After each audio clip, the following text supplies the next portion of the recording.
I'm Mackenzie, 29, a senior software engineer at a Boston tech firm. In my family, achievements are currency, and I've always been the odd one out despite my success. When my parents' 35th anniversary dinner invitation arrived, I felt a spark of hope. Maybe this time would be different. After months of minimal contact, I was eager to reconnect and share my recent promotion. Little did I know, this elegant dinner would shatter our family dynamic forever. Before I continue, where are you watching from? Hit like and subscribe if you've ever felt like the outsider in your own family. Trust me, what happened next changed everything. I grew up in Greenwich, Connecticut, in a sprawling colonial home with perfectly manicured gardens that my mother Eleanor supervised with military precision. Our neighborhood was exclusive, the kind where people casually mention their vacation homes and private school tuitions over brunch. My father, Richard, built his wealth in investment banking before launching his own consulting firm. He worked 80-hour weeks throughout my childhood, and when he was home, conversations revolved around achievement, status, and keeping up appearances. My mother, Eleanor, was Miss Connecticut in her youth. She leveraged that brief fame into a strategic marriage and dedicated her life to maintaining our family's social standing. Her calendar was always filled with charity galas, tennis matches, and lunches with the right people. She had a particular talent for delivering cutting remarks with a sweet smile, especially to her children. I'm the youngest of 4 siblings and the only one who hasn't followed the prescribed family path. My oldest brother James is 36, a corporate lawyer specializing in mergers and acquisitions. He married Megan, a former debutante from a good family, as my mother would say, and they have 2 perfectly behaved children who attend the same private school we all did. James has the corner office, the vacation home in Martha's Vineyard, and my father's complete approval. Catherine, 34, is a pediatrician married to Daniel, a hospital administrator. They live in a restored Victorian home just 20 minutes from my parents. They have 1 child, a daughter who takes ballet, piano, and Mandarin lessons at age 6. Catherine hosts dinner parties where she serves homemade sourdough and discusses her medical humanitarian trips to developing countries. Then there's Michael, 32, who followed directly in our father's footsteps. He's an investment banker who recently married Ashley, a Princeton graduate from a wealthy Dallas family. Their wedding was featured in a regional luxury magazine, and my mother still finds ways to mention it in nearly every conversation. And then there's me. Mackenzie Campbell, unmarried, childless, and devoted to a career in technology that my parents struggled to understand or value. I graduated with honors from MIT with a computer science degree and now lead a development team at one of Boston's fastest-growing startups. Last year, I was named to a 30 under 30 list in the tech industry, but my mother's only comment was, "That's nice, dear. Did I tell you Catherine is chairing the hospital fundraiser this year?"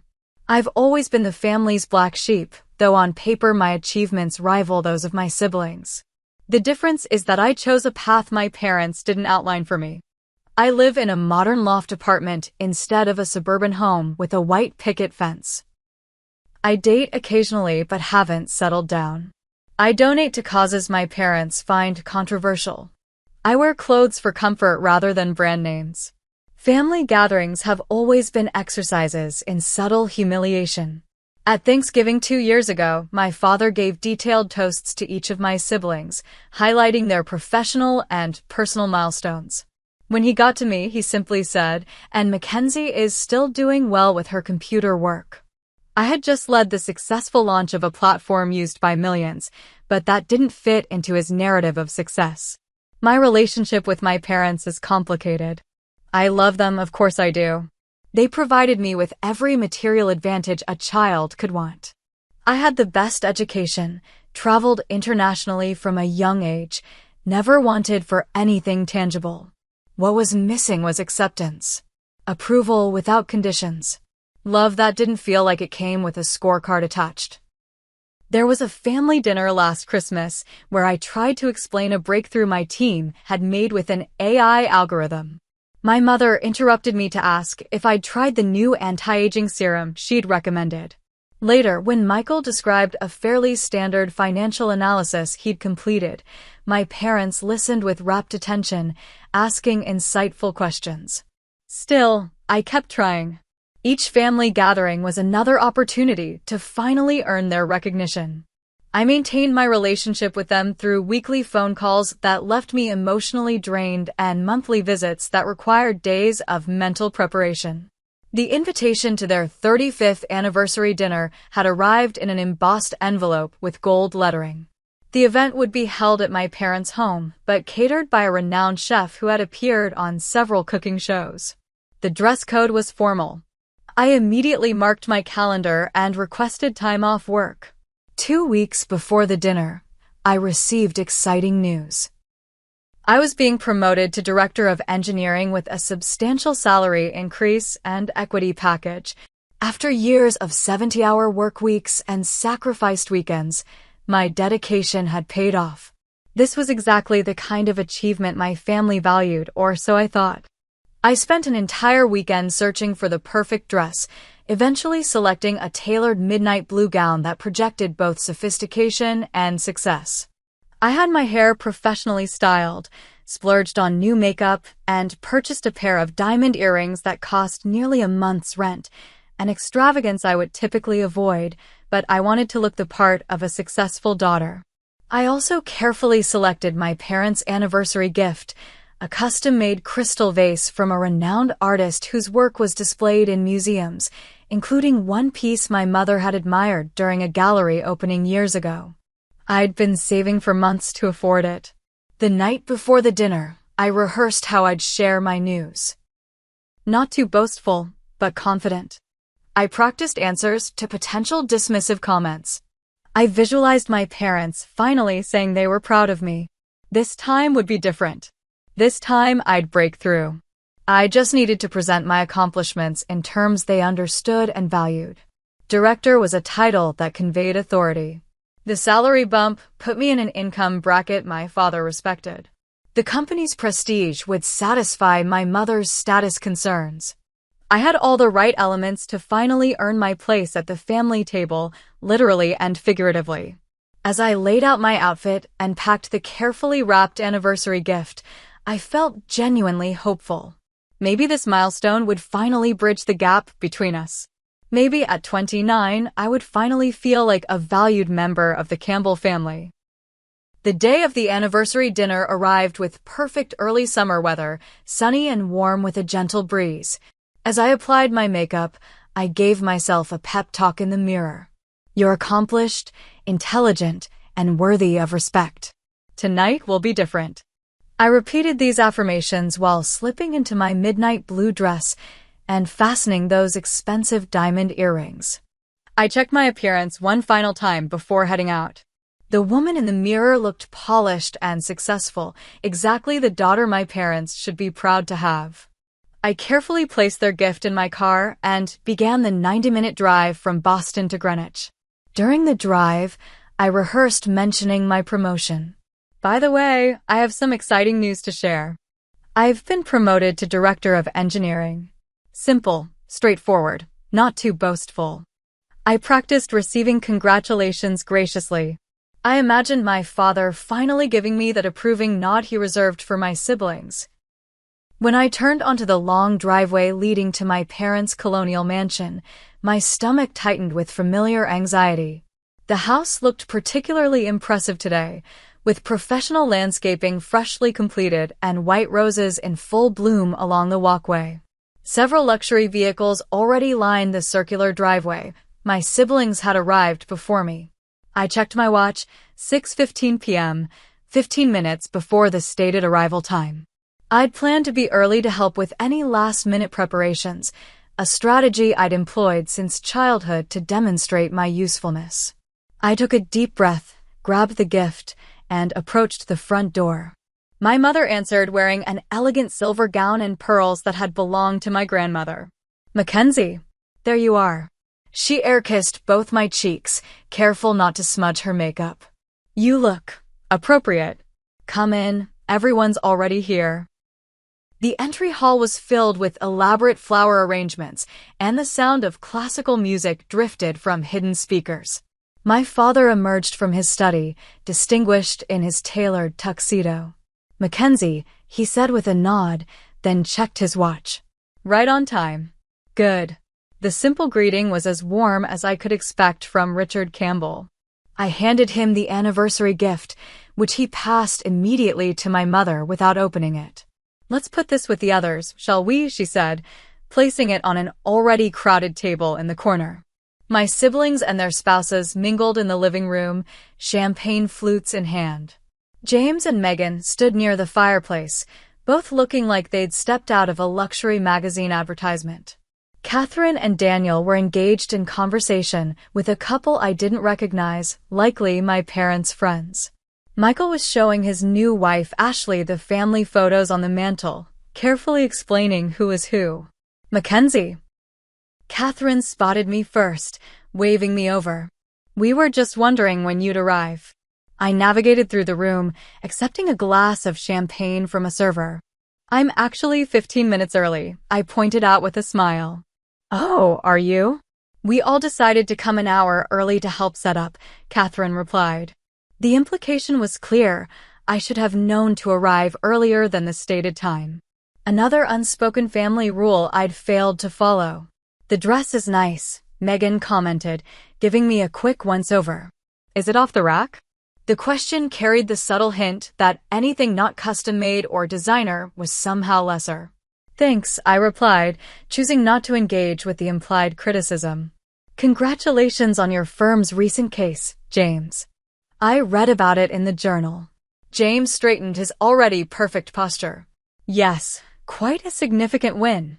Dad's connections with the judge certainly didn't hurt." He laughed, and the others joined in knowingly. I tried to find an opening to mention my promotion as conversations swirled around me. Michael was describing his recent business trip to Tokyo, commanding everyone's attention with tales of exclusive restaurants and meetings with financial executives. "Actually, I have some news," I began during a brief lull. "Oh, before I forget," my mother interrupted, "Ashley and Michael are considering the house on Willow Street. You know, the Georgian colonial next to the Petersons." She turned to Ashley. "I've already spoken to the realtor. She'll give you a private showing before it officially hits the market." I took another sip of champagne and tried again a few minutes later. "I wanted to share something." "Dinner will be ready in 30 minutes, my father announced, cutting me off unintentionally. "Eleanor, why don't you show everyone the new art installation in the garden?" My mother brightened. "Yes, we commissioned it specially for the anniversary. Everyone outside, please." As the group moved toward the terrace doors, I felt a hand on my arm. It was Michael, hanging back slightly. "You okay, Mac? You seem a bit quiet." It was the first genuine interaction I'd had since arriving. "I'm fine. Just trying to share some news about work, but the moment hasn't been right." "What's up?" he asked, seeming genuinely interested. "I got promoted to director of engineering," I told him, relieved to finally say the words aloud. "Hey, that's fantastic." His smile seemed genuine. "That's a big deal, right? You should definitely mention it during dinner." "Thanks, I'll try," I said, grateful for the small encouragement. Michael and I joined the others in the garden, where my parents were proudly showing off an abstract sculpture that probably cost more than my annual salary. My mother was explaining how the artist was very exclusive and had a waiting list of 3 years. During the garden tour, I overheard my mother speaking to one of her friends. "James is handling the Johnson merger, biggest deal of the year. And Catherine's research is being published in the New England Journal of Medicine. Michael just closed a $20 million investment deal." A pause. "All our children are doing so well." I wasn't mentioned at all. Despite being just a few feet away, I might as well have been invisible. As we moved back inside for pre-dinner drinks, I noticed the formal dining room through open pocket doors. The table was set immaculately with my mother's best china, crystal, and silver. Place cards in calligraphy marked each setting. I counted the chairs, exactly enough for my parents, my 3 siblings and their spouses, plus 2 other couples who appeared to be close friends of my parents. In the adjacent breakfast nook, I glimpsed another table, smaller, with colorful plastic placemats and paper napkins. My nieces and nephews would sit there, I assumed. Standard practice for family gatherings. Mackenzie, my mother called from across the room. Be a dear and make sure the children have everything they need when they come down. Ashley's parents will be watching them after dinner, but they'll join us for the meal. I nodded automatically, years of compliance difficult to break. It wasn't until later that I realized this was the beginning of what was to come. As dinner approached, I made one more attempt to share my news. I approached my father as he selected a bottle of wine from his collection. Dad, I wanted to let you know that I received a significant promotion at work. I am now director of engineering. He paused, bottle in hand. Director? At your age? That's unusual. For a moment, I thought I'd broken through. Then he continued, though I suppose titles in tech companies don't carry the same weight as in established industries. Still, it's good you're advancing. He returned his attention to the wine. This Bordeaux is from 1982, a remarkable year. And just like that, my achievement was acknowledged and dismissed in the same breath. The dinner bell chimed, signaling it was time to move to the dining room. As everyone began to take their seats, I searched for my name among the elegant place cards. I circled the dining table twice, carefully checking each place card. Catherine, James, Michael, their spouses, my parents, and the 2 other couples all had assigned seats at the large mahogany table gleaming under the crystal chandelier. My name was conspicuously absent. Mother, I said quietly, approaching Eleanor as she adjusted a flower arrangement. I don't see my place card. She barely glanced up. Oh, Mackenzie, you'll be sitting at the other table. She gestured vaguely toward the breakfast nook. With the children. I stared at her, certain I'd misheard. The children's table? But I'm 29. Yes, but we need all the married couples at the main table, she explained as if it were perfectly logical. We'll be discussing some important family business matters during dinner. Investment opportunities, the family trust, vacation property planning, adult things. She patted my arm. You understand. I didn't understand. Not at all. But I am an adult, I said, struggling to keep my voice steady. I'm a director at my company. I manage a team of 15 people and a multi-million-dollar budget. My mother sighed with practiced patience. Mackenzie, don't make this difficult. The seating is already arranged. The children will enjoy having you there. You can help cut their food and make sure they don't spill anything. Before I could respond, she turned to greet one of their friends, effectively ending our conversation. I stood frozen, processing what had just happened. My mother had explicitly stated that in her eyes, I wasn't an adult. Despite my age, education, career, and independent life, I didn't qualify for the adult table because I wasn't married. I glanced around, wondering if anyone else found this as absurd as I did. My siblings were all taking their seats, engrossed in conversation. Had they known about this arrangement? Did they think it was acceptable? In a daze, I walked over to the kids' table. It was covered with a plastic tablecloth featuring cartoon characters.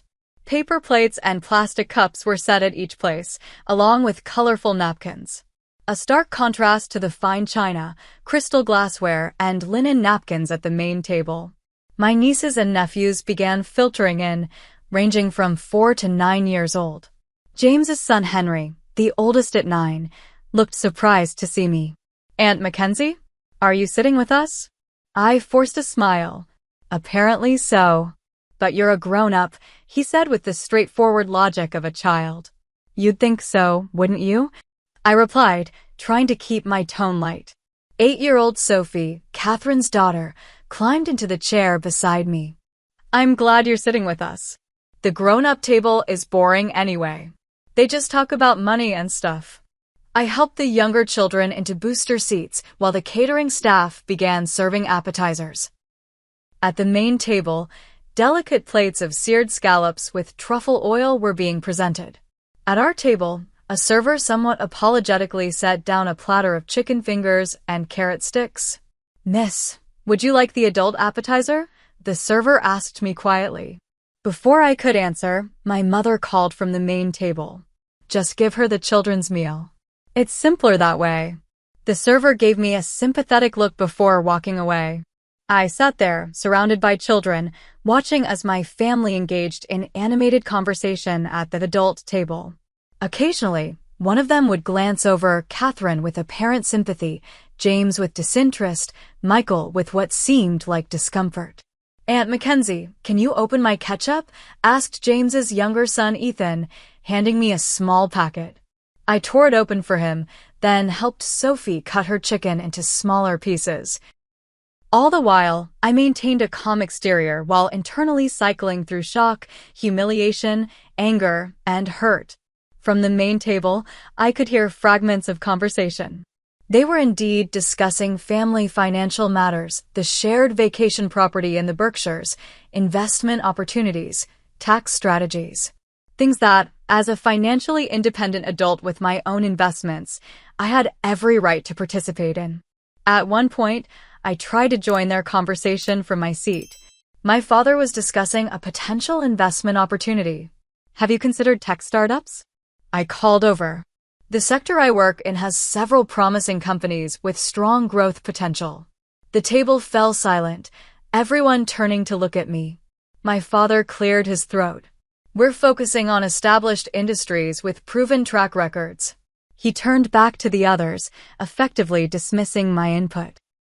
The conversation at the main table resumed, and I returned my attention to the children, who at least seemed to value my presence. 6-year-old Charlotte tugged on my sleeve. "Can you tell us a story, Aunt Mackenzie?" I smiled at her. "What kind of story would you like?" "One about a princess who's also a scientist," she said decisively. For the next few minutes, I improvised a tale about a brilliant princess who invented a machine that could talk to animals, much to the children's delight. It was the most appreciation I'd received all evening. When the main course arrived, the difference in meals became even more pronounced. The adults were served perfectly cooked filet mignon with roasted vegetables and truffle mashed potatoes, accompanied by expensive red wine. Our table received pasta with plain marinara sauce and apple juice in plastic cups. I caught Michael looking over at me several times, a crease between his eyebrows. Once, he seemed about to say something but was pulled back into conversation by Ashley.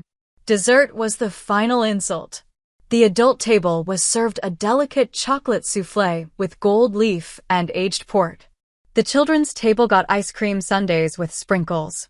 Under different circumstances, I might have enjoyed the ice cream, but each spoonful tasted like humiliation.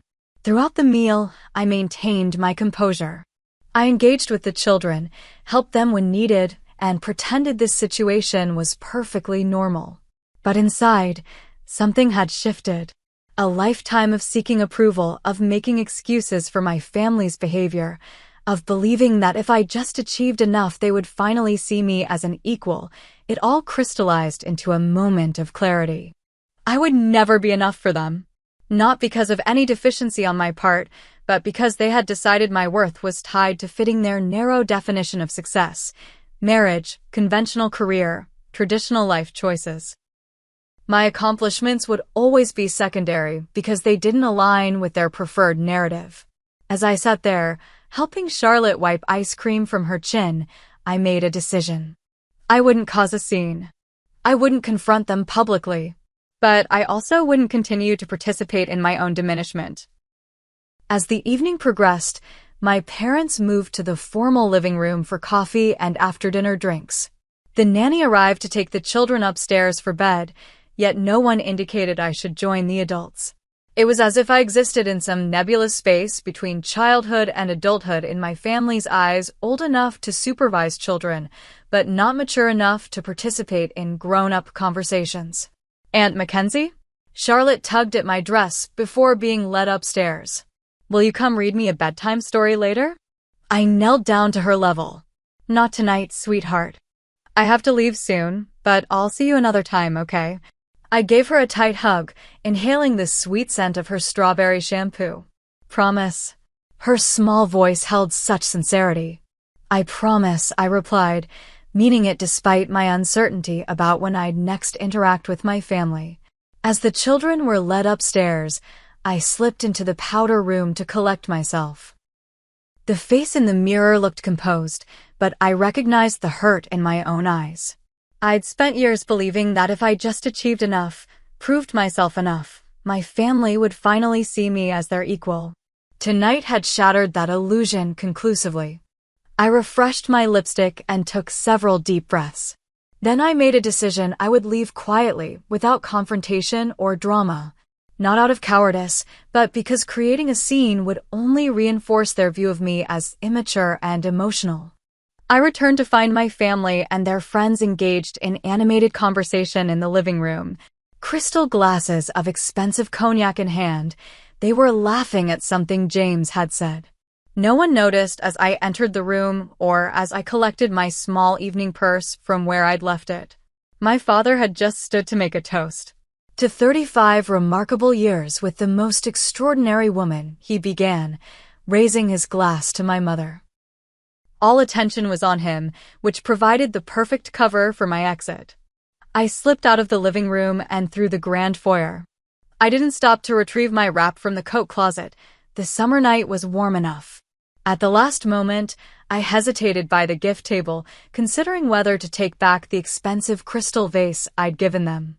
But no, that would be petty. Let them have it, even if they'd probably never appreciate the thought behind it. The heavy front door closed behind me with a soft click, and suddenly I was alone in the quiet night. The contrast between the brightly lit house full of people and the solitary darkness outside was jarring but somehow appropriate. I'd always been on the outside looking in with my family, even when physically present. I walked to my car, grateful I'd parked it myself rather than using the valet service. The drive home was a blur of headlights and empty highways. My mind cycled through memories of countless family gatherings where I'd been diminished, dismissed, or outright ignored. The kids' table tonight wasn't an anomaly, it was just the most literal manifestation of how they'd always treated me. When I finally reached my apartment in Boston, it was just past midnight. I kicked off my heels in the entryway and unzipped the expensive dress that had done nothing to earn me a place at the adult table.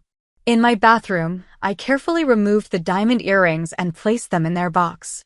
They represented something I no longer wanted, the desperate need for external validation from people incapable of giving it. My phone, which I'd silenced during the drive, began buzzing with notifications as soon as I turned on the ringer. 2 missed calls from Michael, 1 from Catherine. Nothing from my parents or James. I turned the phone off completely and placed it on my nightstand. That night, I cried. Not delicate, dignified tears, but ugly, body-shaking sobs that released years of accumulated hurt. I cried for the little girl who had tried so hard to make her parents proud. For the teenager who had excelled academically but was still somehow lacking. For the adult who had achieved remarkable professional success but wasn't considered mature enough to sit at a dinner table with other adults. When the tears finally subsided, I felt something unexpected, calm. A strange, peaceful clarity descended over me. I brewed a cup of chamomile tea and sat by my window, looking out at the Boston skyline. The city lights twinkled back at me, steady and unchanged by my personal crisis. There was something comforting in that constancy. In that quiet moment, I drew a mental boundary. I wouldn't cut off my family entirely. They were still my family, after all. But I would no longer measure my worth by their limited yardstick.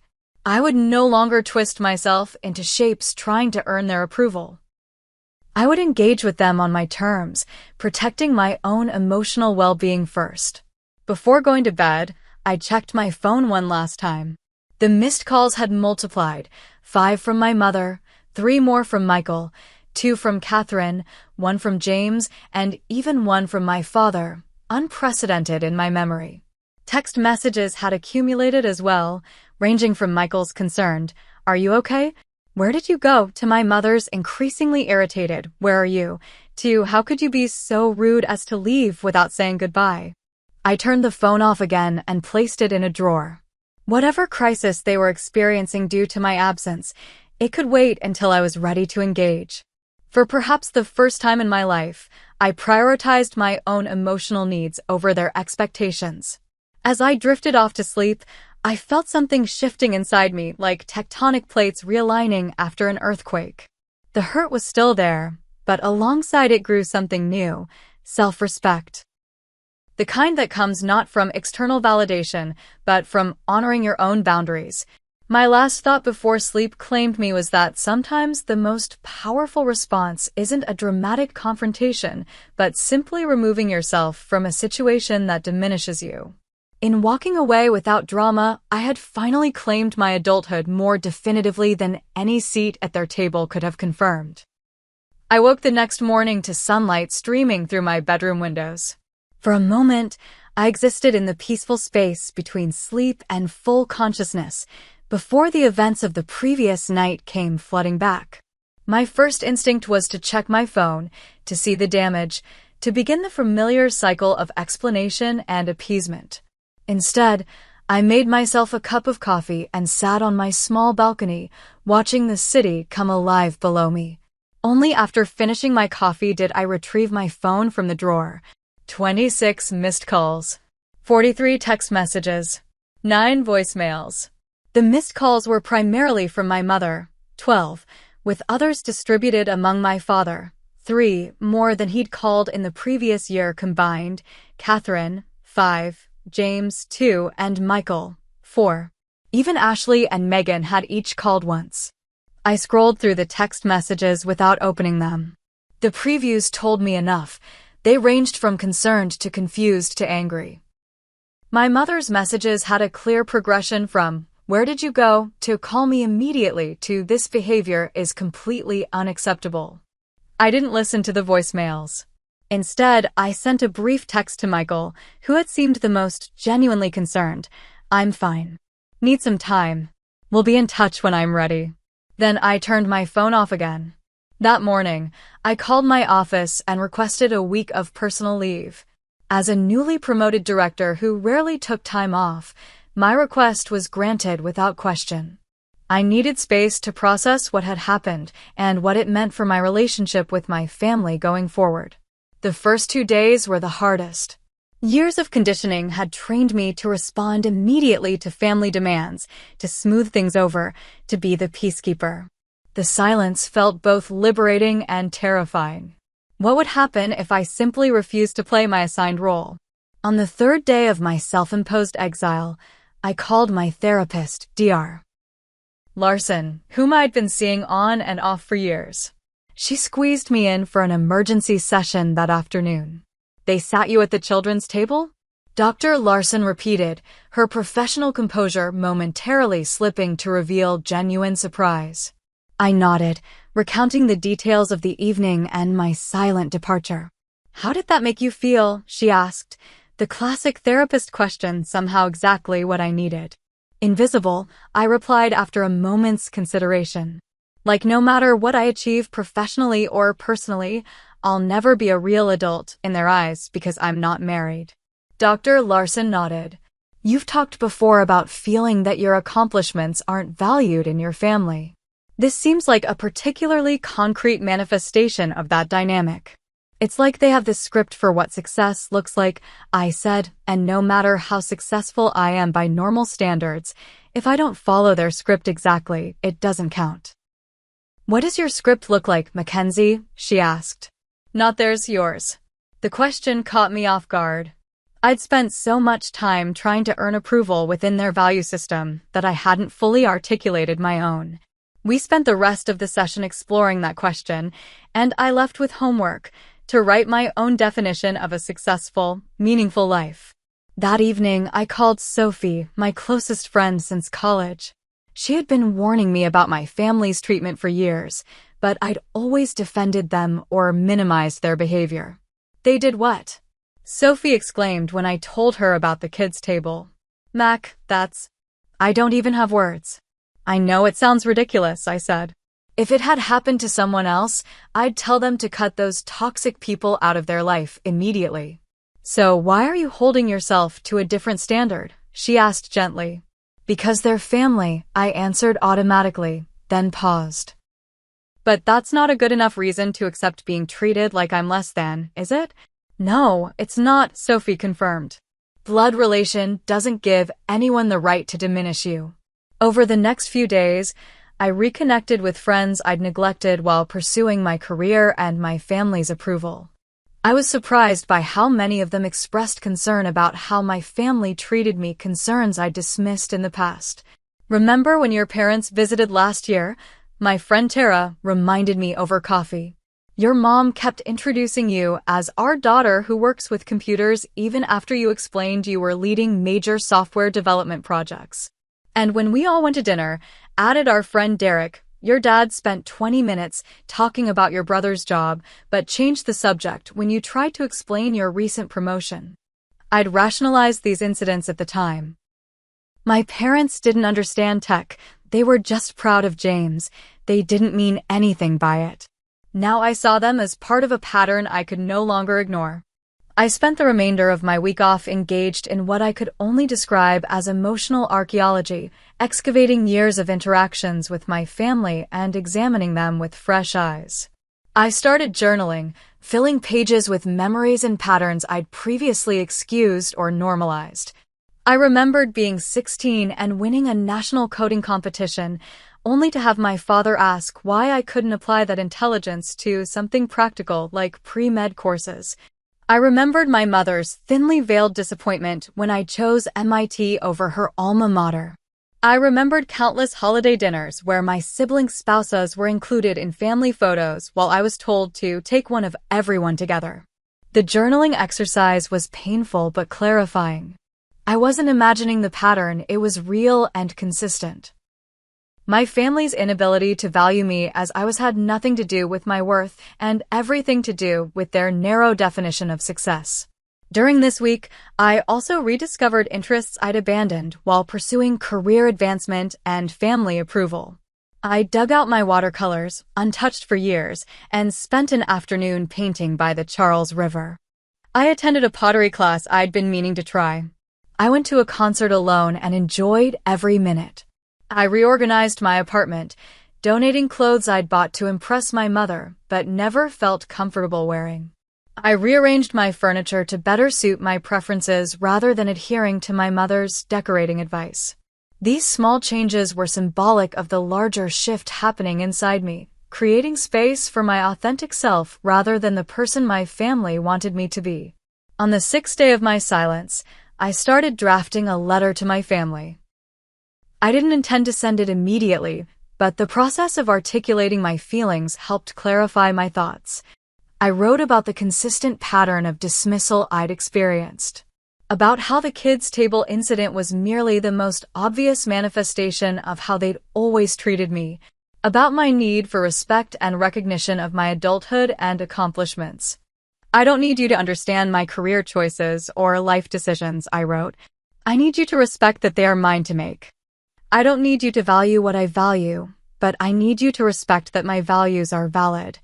I don't need you to approve of my path, but I need you to acknowledge that it is a legitimate path.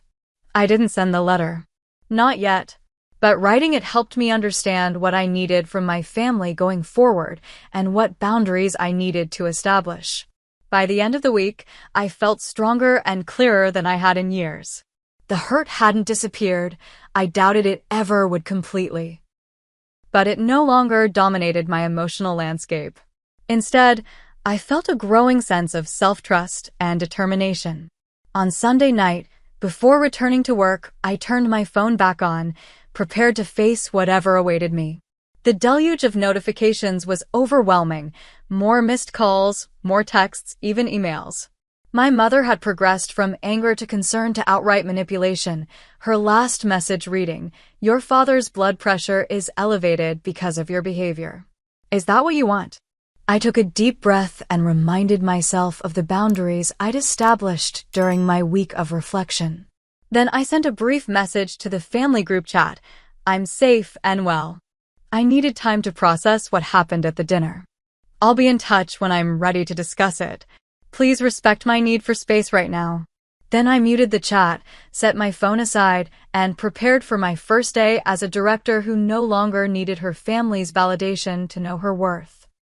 2 weeks after the dinner incident, I finally felt ready to face the accumulated messages from my family. On a Saturday morning, armed with coffee and the emotional fortitude I'd built during my period of silence, I sat down to read through everything. My mother's messages followed a predictable pattern: initial irritation at my rudeness for leaving without saying goodbye, escalating to outright anger. This is completely unacceptable behavior. Then pivoting to guilt tactics. We're sick with worry. And finally settling into icy disappointment. I raised you better than this. My father's texts were brief and businesslike. Call your mother. This behavior is inappropriate. We expect an explanation. The formal tone couldn't mask the underlying command. Fall back in line.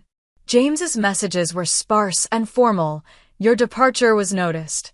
Mother is upset. You should call. No question about whether I was okay. No acknowledgement of why I might have left.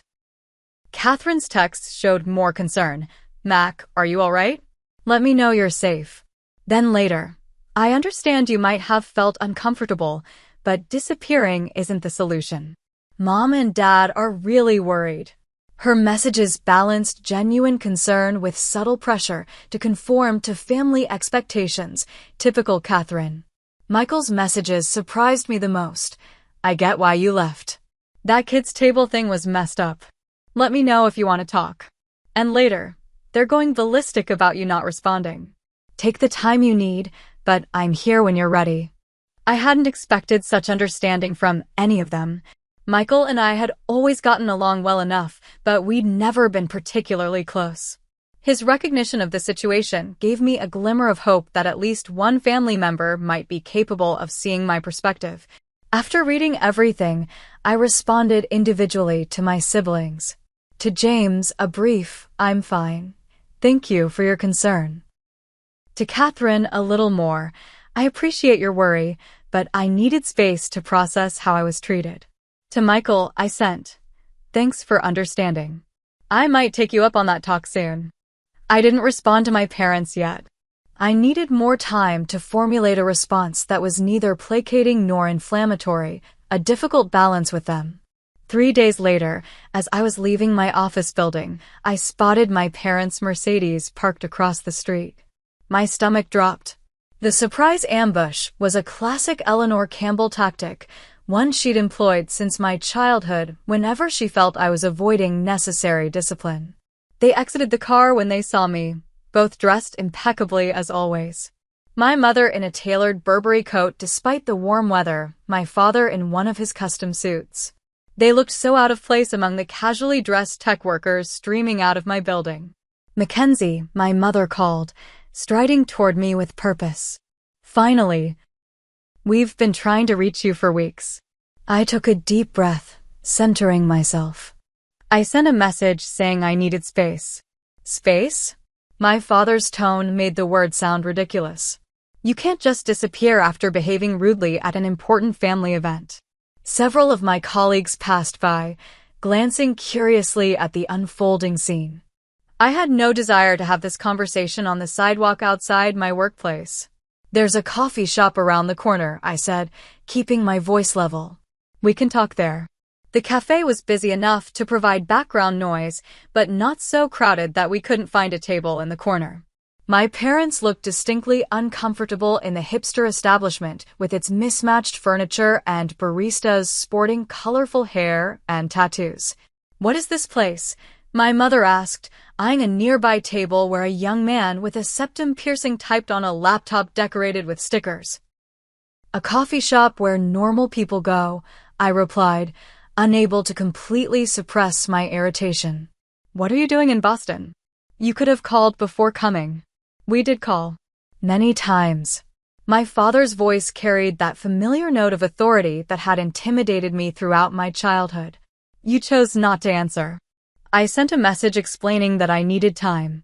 Enough about needing time, my mother interrupted. We've come for an explanation. Leaving in the middle of our anniversary dinner without a word? Do you have any idea how embarrassing that was?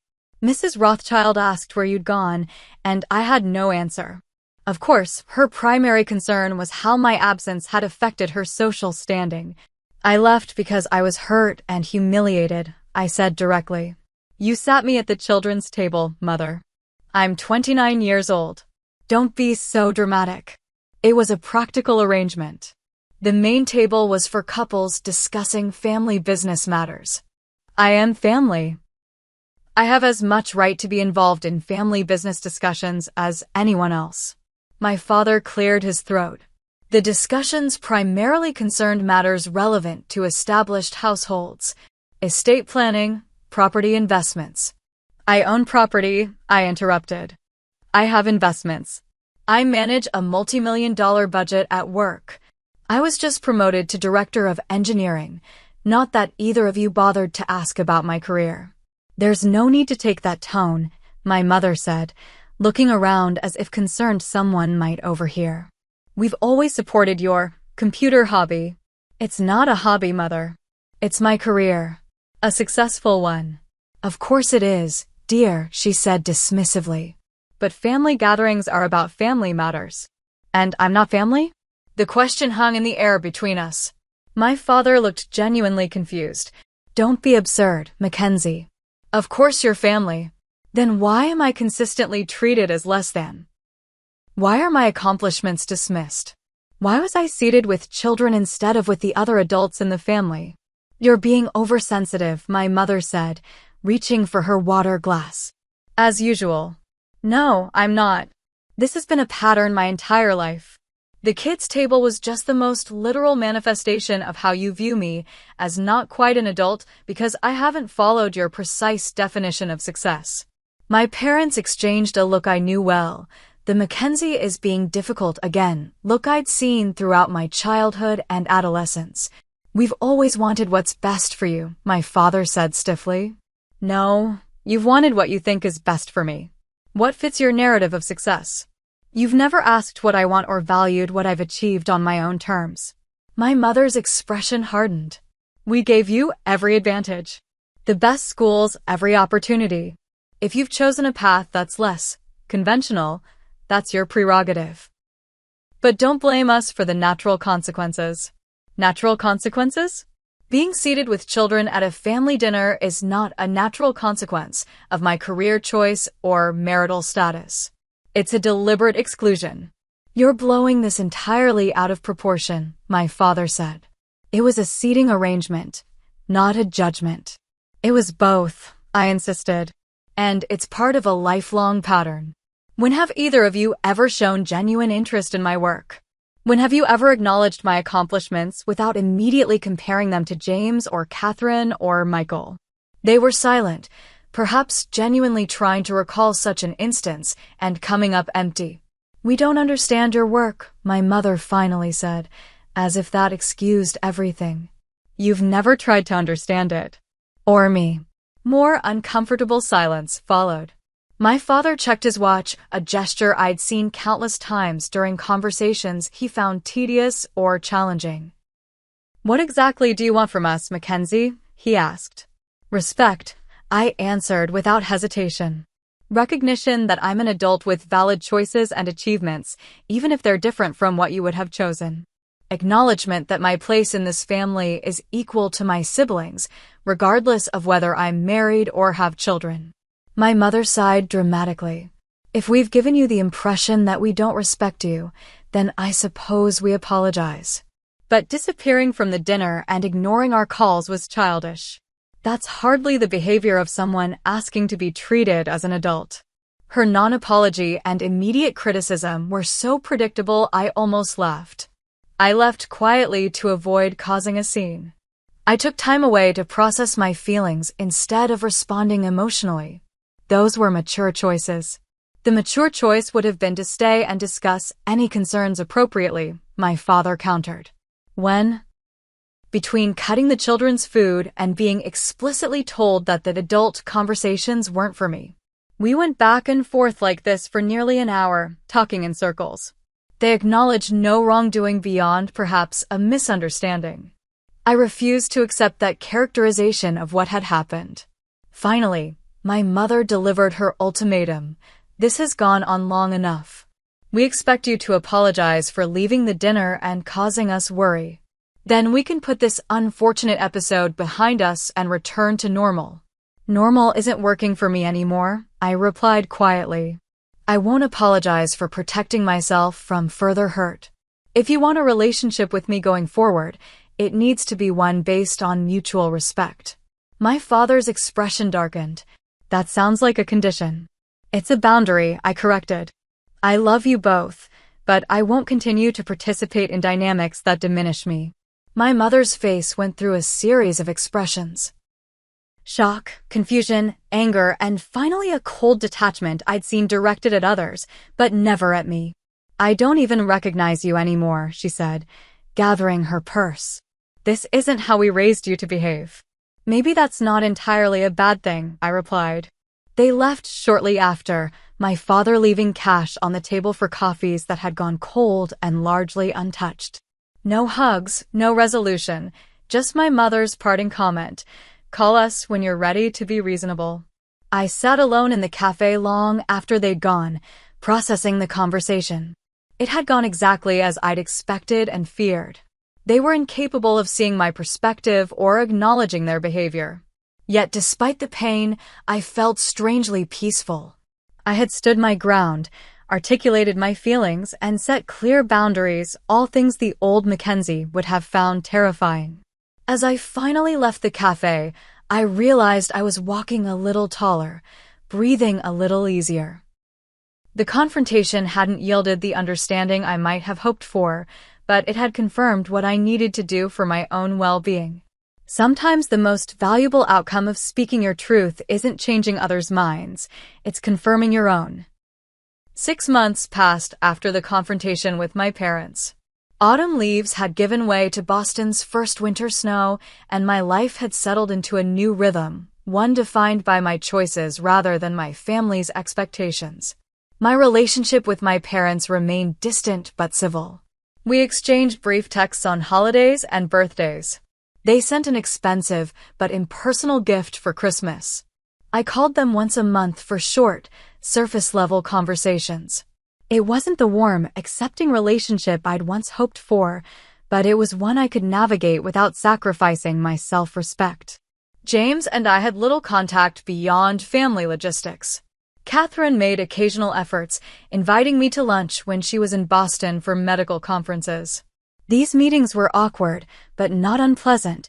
She clearly didn't fully understand my perspective, but was trying in her limited way. My relationship with Michael, surprisingly, had deepened.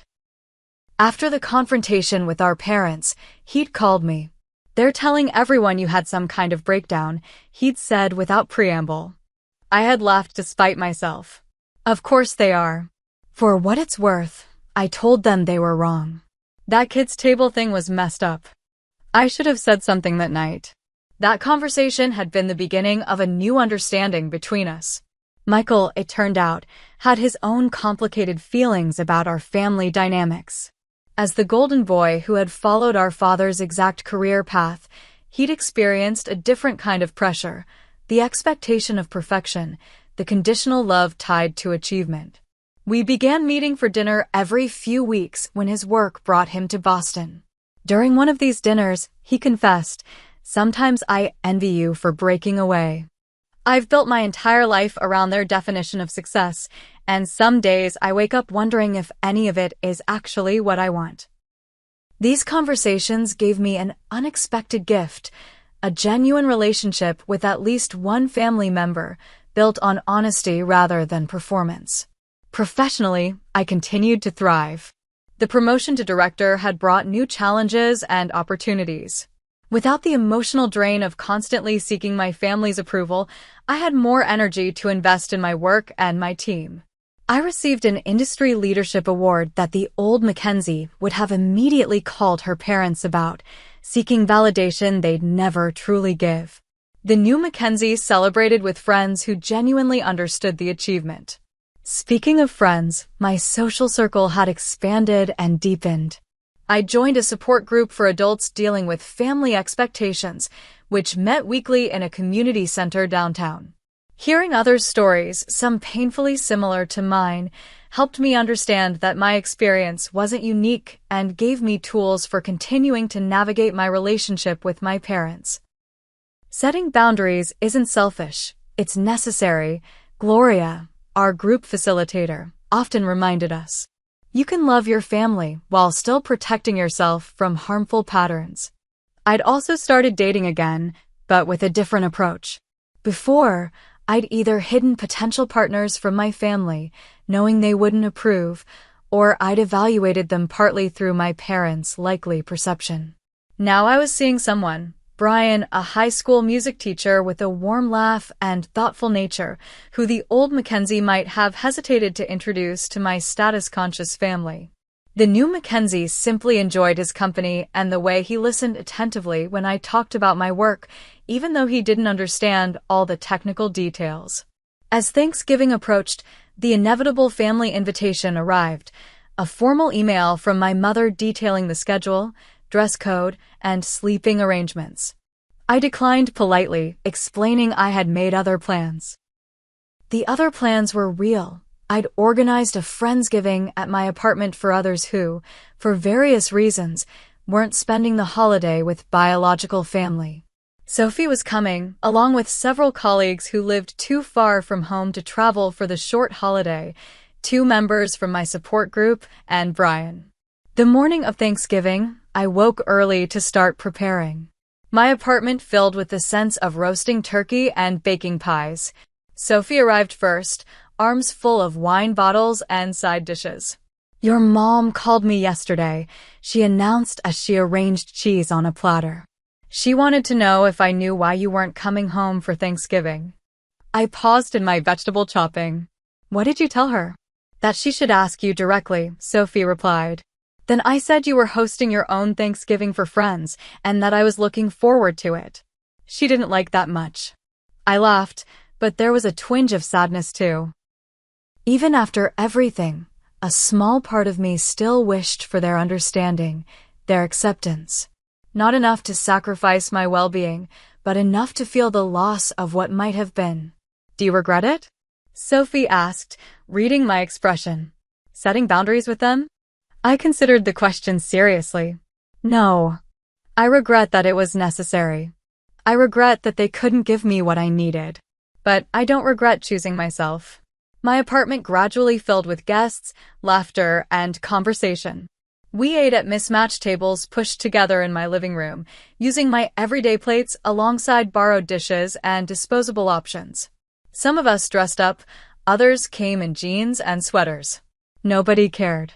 During dinner, we went around the table sharing what we were grateful for.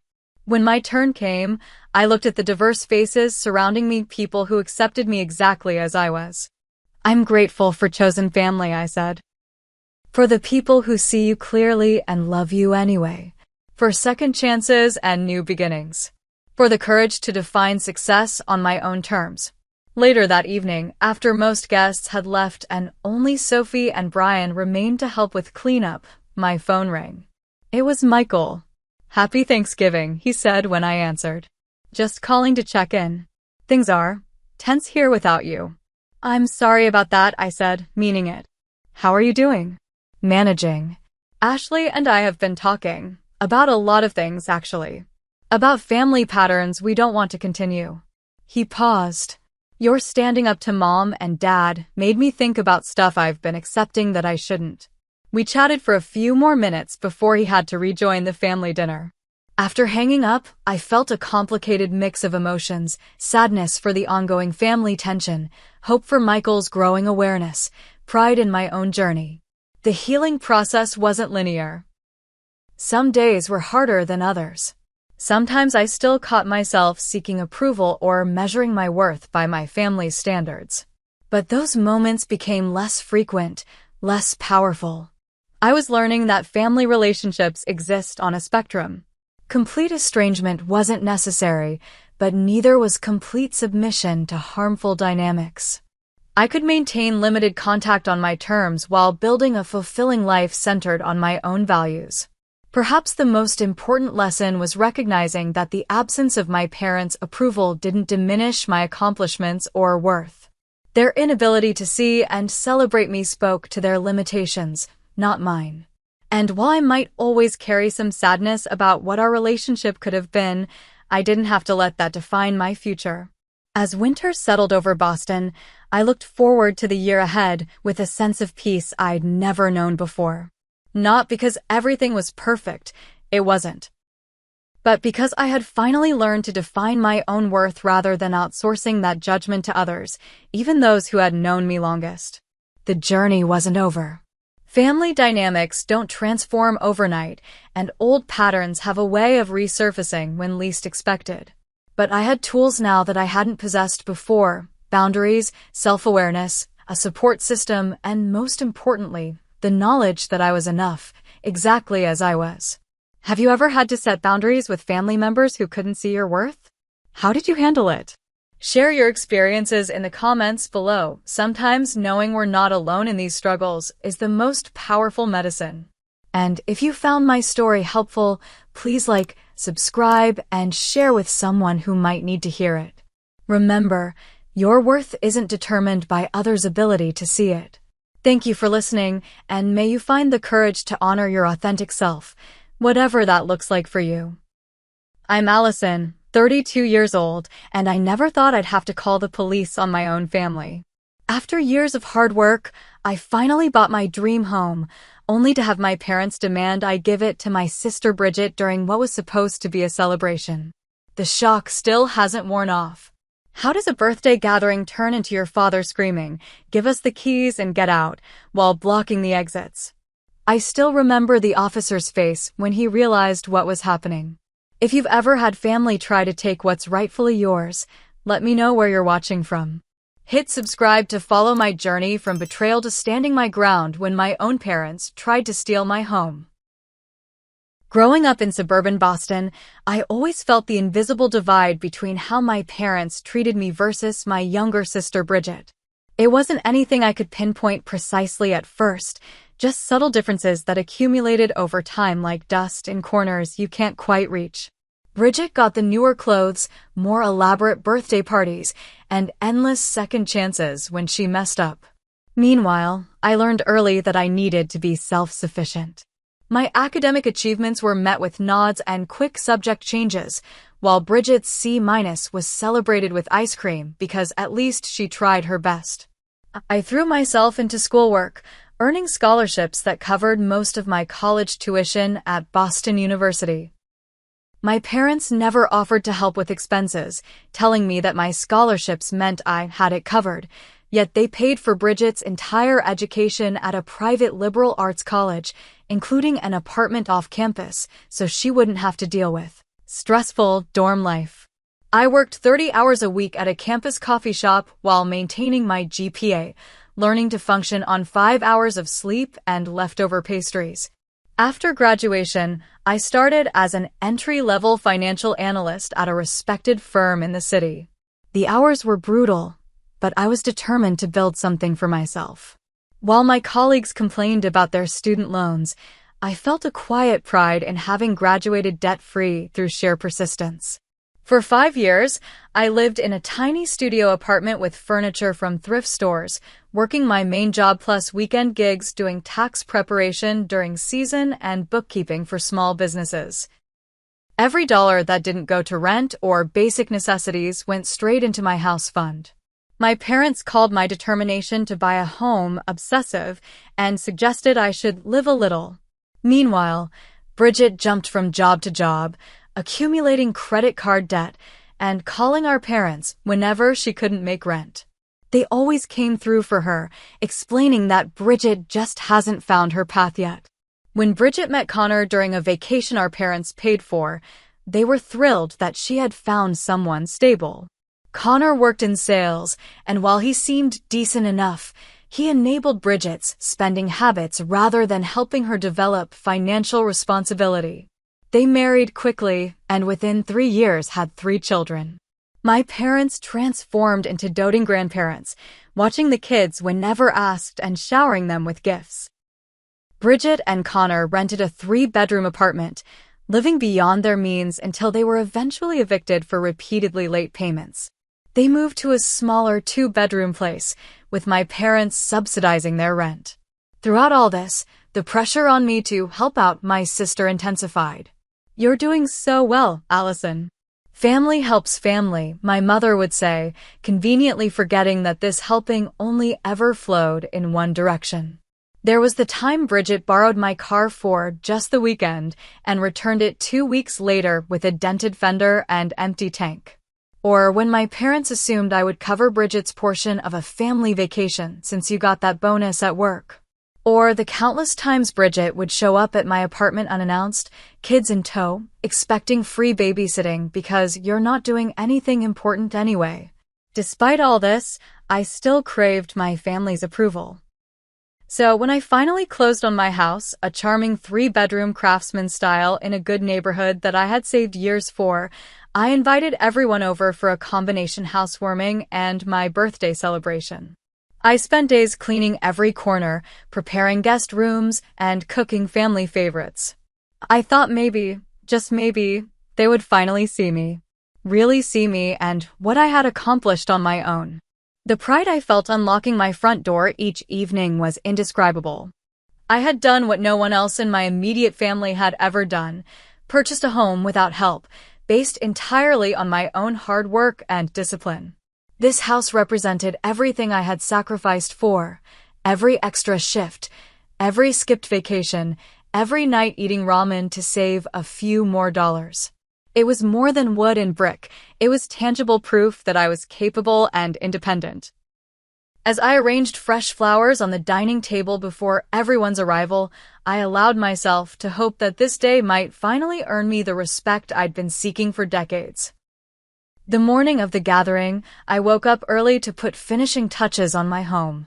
The spring sunlight filtered through the original stained glass accents in my living room windows, casting colorful patterns across the hardwood floors I had painstakingly refinished myself.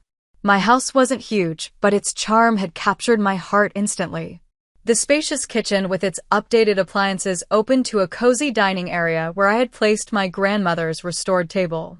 The home office I had set up in the smallest bedroom was my sanctuary for remote work days, while the master bedroom featured a reading nook by the window where I often lost myself in books until late at night. The 3rd bedroom functioned as a guest room, though I had dreams of eventually converting part of it into a crafting space.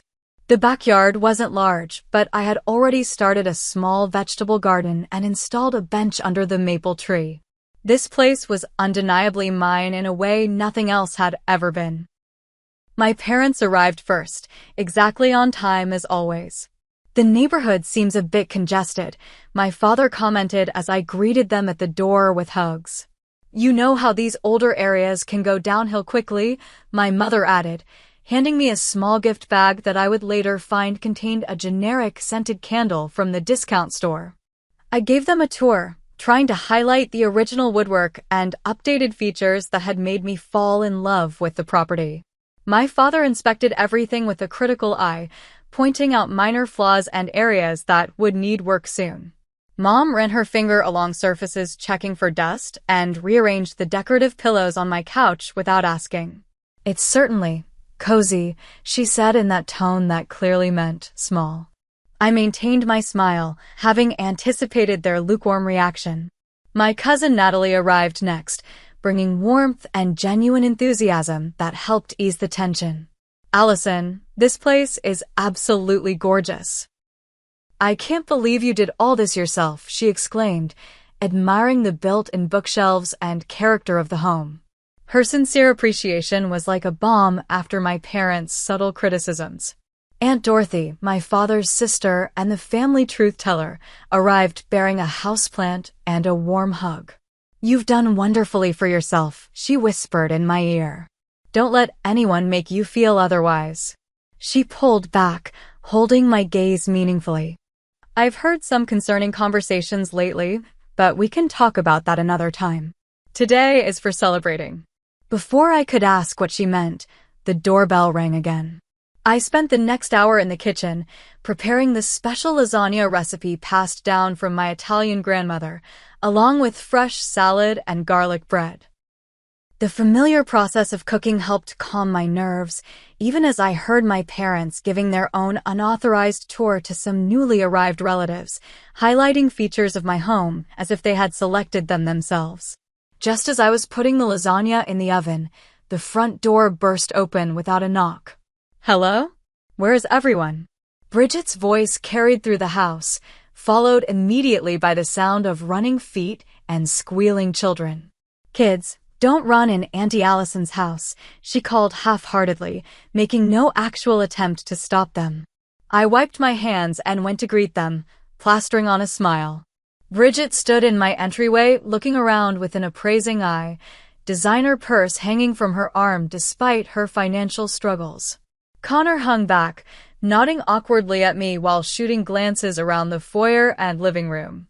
So this is what financial analysts can afford these days, Bridget said with a laugh that didn't reach her eyes. Must be nice having all this space just for yourself. She gestured vaguely toward the staircase, where I could hear her children thundering up and down despite my earlier child-proofing efforts. The kids are just exploring, she added, seeing my expression. They need room to run around. Our apartment is so cramped these days. My parents appeared, faces lighting up at the sight of their grandchildren. There are our little angels. Mom cooed, completely ignoring the fact that the youngest was currently using a crayon on my wallpaper. Let them explore everywhere, Dad encouraged.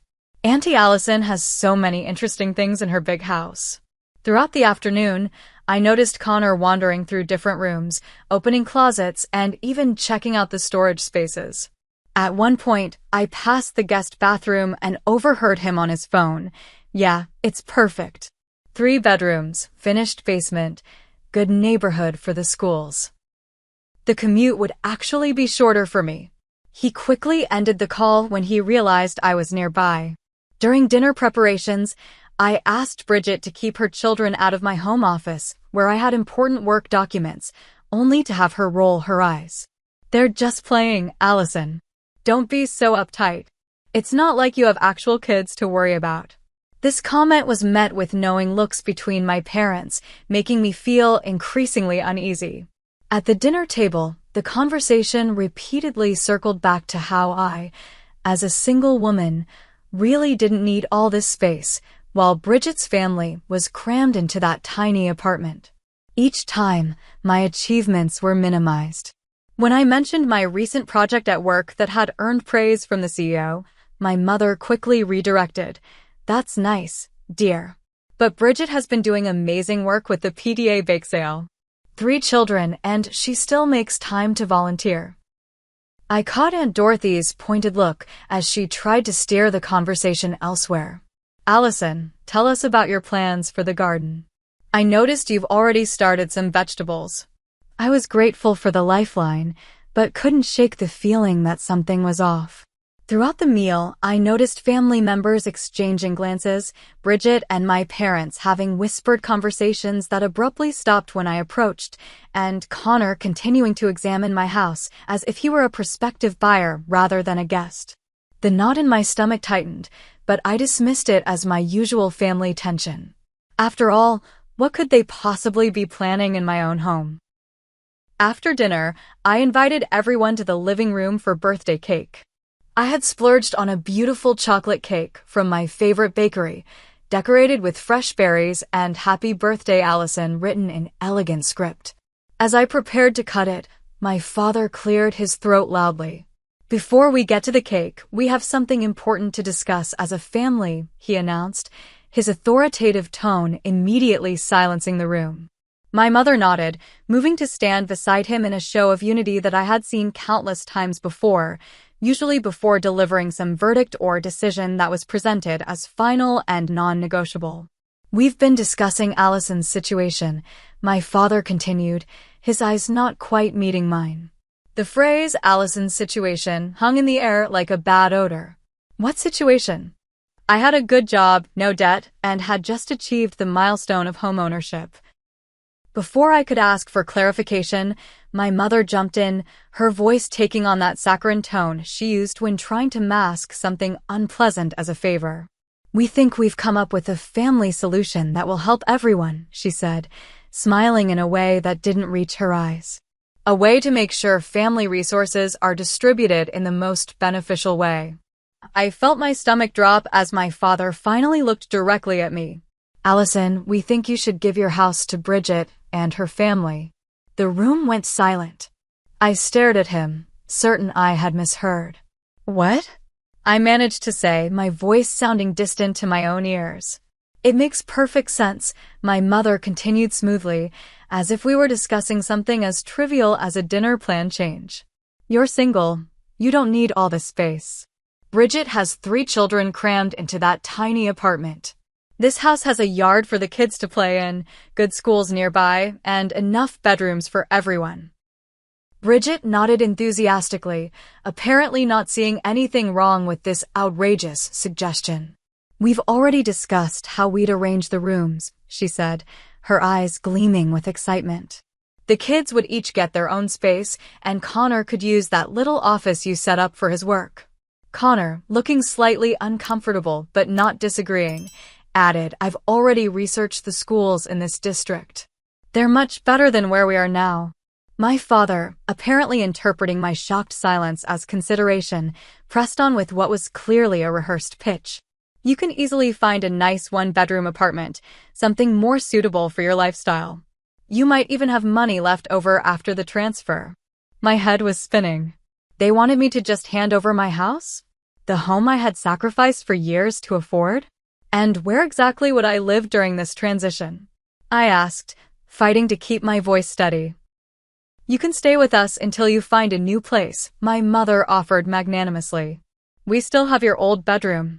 The timeline we were thinking, my father continued, as if this were a done deal, would be for you to move out within the month. That gives you plenty of time to pack your personal items and arrange for the property transfer. Property transfer? I repeated, the words feeling foreign on my tongue. You want me to just sign over my house? The house that I saved for years to buy? The house that I alone pay the mortgage on? Family helps family, my mother said firmly, the familiar refrain that only ever seemed to apply when I was expected to give something up. Have you all lost your minds? Aunt Dorothy's voice cut through the tension like a knife.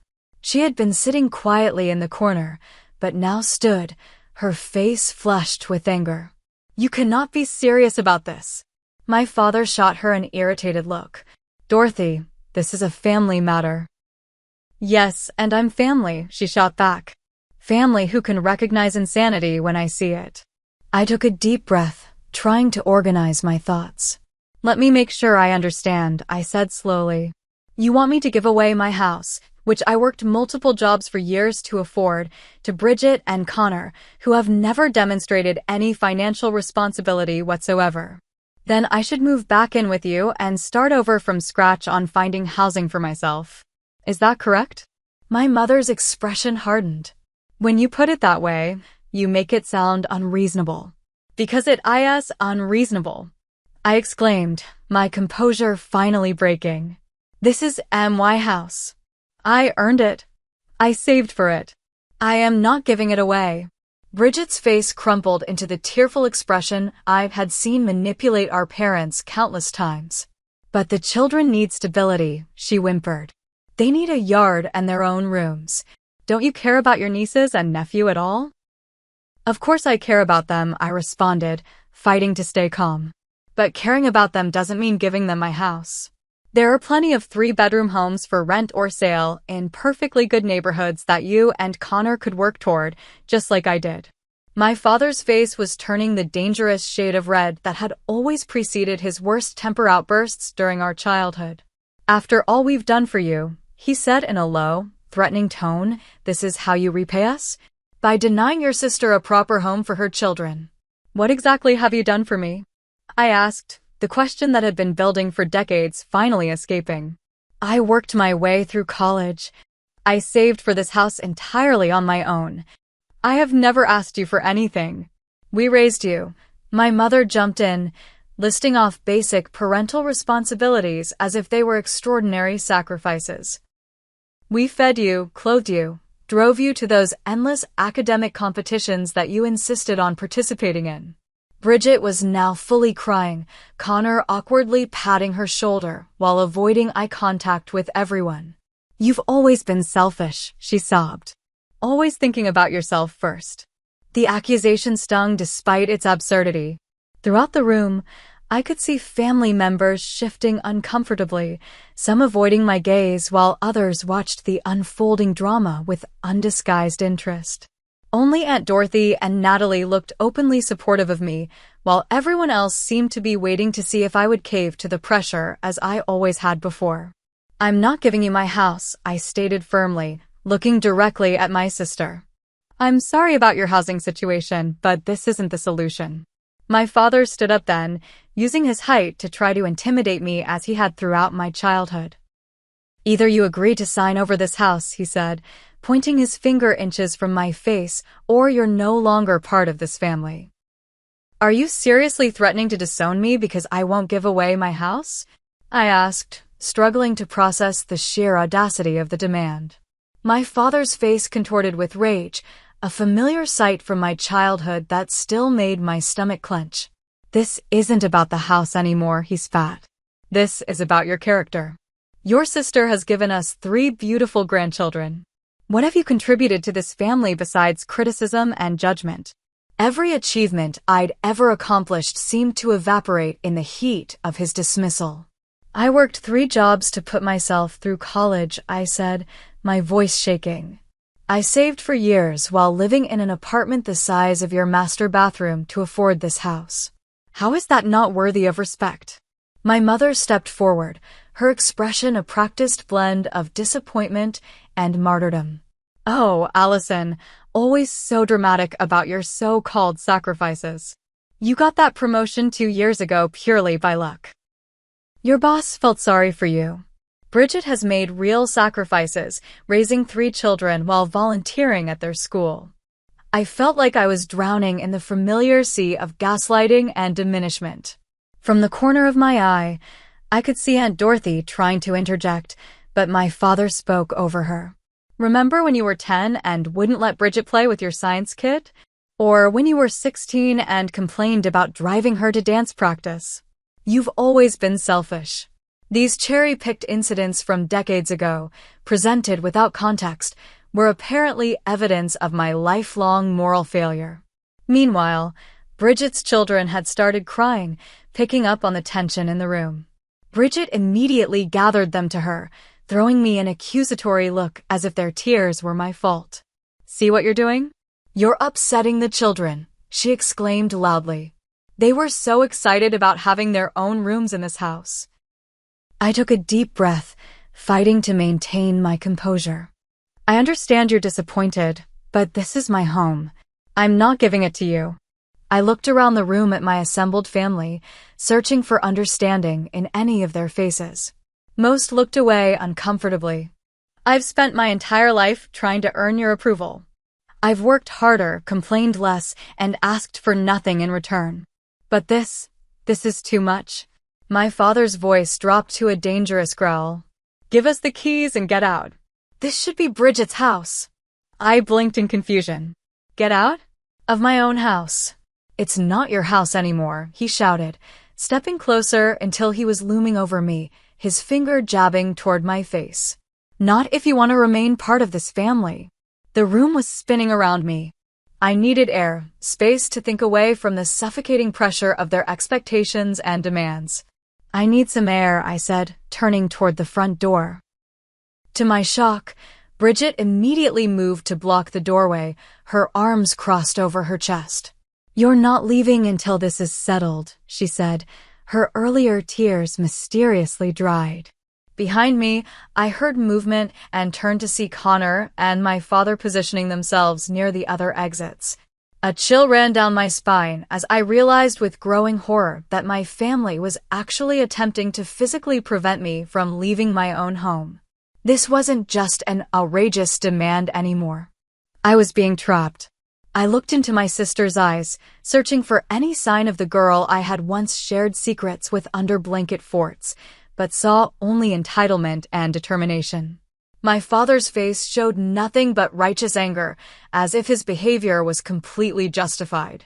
My mother stood with her arms crossed, nodding in approval at their actions. This wasn't a negotiation or even an argument anymore. It was a hostage situation in my own home. I backed away from Bridget and moved toward the kitchen, hoping to reach the back door, but my father quickly followed. "Where do you think you're going?" he demanded, his large frame filling the doorway. "You're not walking away from this discussion." My heart was pounding as I realized they were actually coordinating to keep me confined. "This isn't a discussion," I said, trying to keep my voice steady. "This is insanity. You can't keep me prisoner in my own house." Aunt Dorothy pushed past my mother to stand beside me. "This has gone far enough," she said firmly. "You cannot physically prevent Allison from moving freely in her own home. That's illegal." My mother turned to her with a cold stare. "Dorothy, stay out of family business. This doesn't concern you." "It became my concern when you started acting like criminals," Aunt Dorothy shot back. I used their distraction to move further into the kitchen, putting the island between myself and my father. With shaking hands, I pulled my cell phone from my pocket and called Jessica, my best friend since college. She answered on the second ring. "Hey, birthday girl, how's the party?" Her cheerful voice was a stark contrast to the nightmare unfolding around me. "Jess," I said quietly, turning away from my family's glares. "Something really bad is happening. My parents and Bridget are demanding I give them my house, and now they're blocking the doors so I can't leave." "What?" Jessica's voice sharpened with concern. "Are you serious?" "Allison, that's illegal. They can't hold you against your will. You need to call the police." I lowered my voice further. "They're my family, Jess. I can't call the cops on them. If they're preventing you from leaving, they're not acting like family," Jessica insisted. "They're acting like criminals." Before I could respond, my father lunged forward and grabbed the phone from my hand. "Who are you talking to?" he demanded, looking at the screen where Jessica was still connected. "Jessica," I could hear her voice calling out from the speaker. "I can hear you. What's going on over there?" My father ended the call with a jab of his finger. "No outsiders in family business," he growled. Aunt Dorothy reached for the phone. "Give that back to her right now, Harold." When she tried to take it from his hand, he pushed her aside roughly, causing her to stumble against the counter. My 70-year-old aunt winced in pain, grabbing her hip. That was the moment something broke inside me. Seeing him manhandle an elderly woman, my beloved aunt who had always been kind to me, was the final line crossed. I rushed to Aunt Dorothy's side, helping her steady herself. "Are you okay?"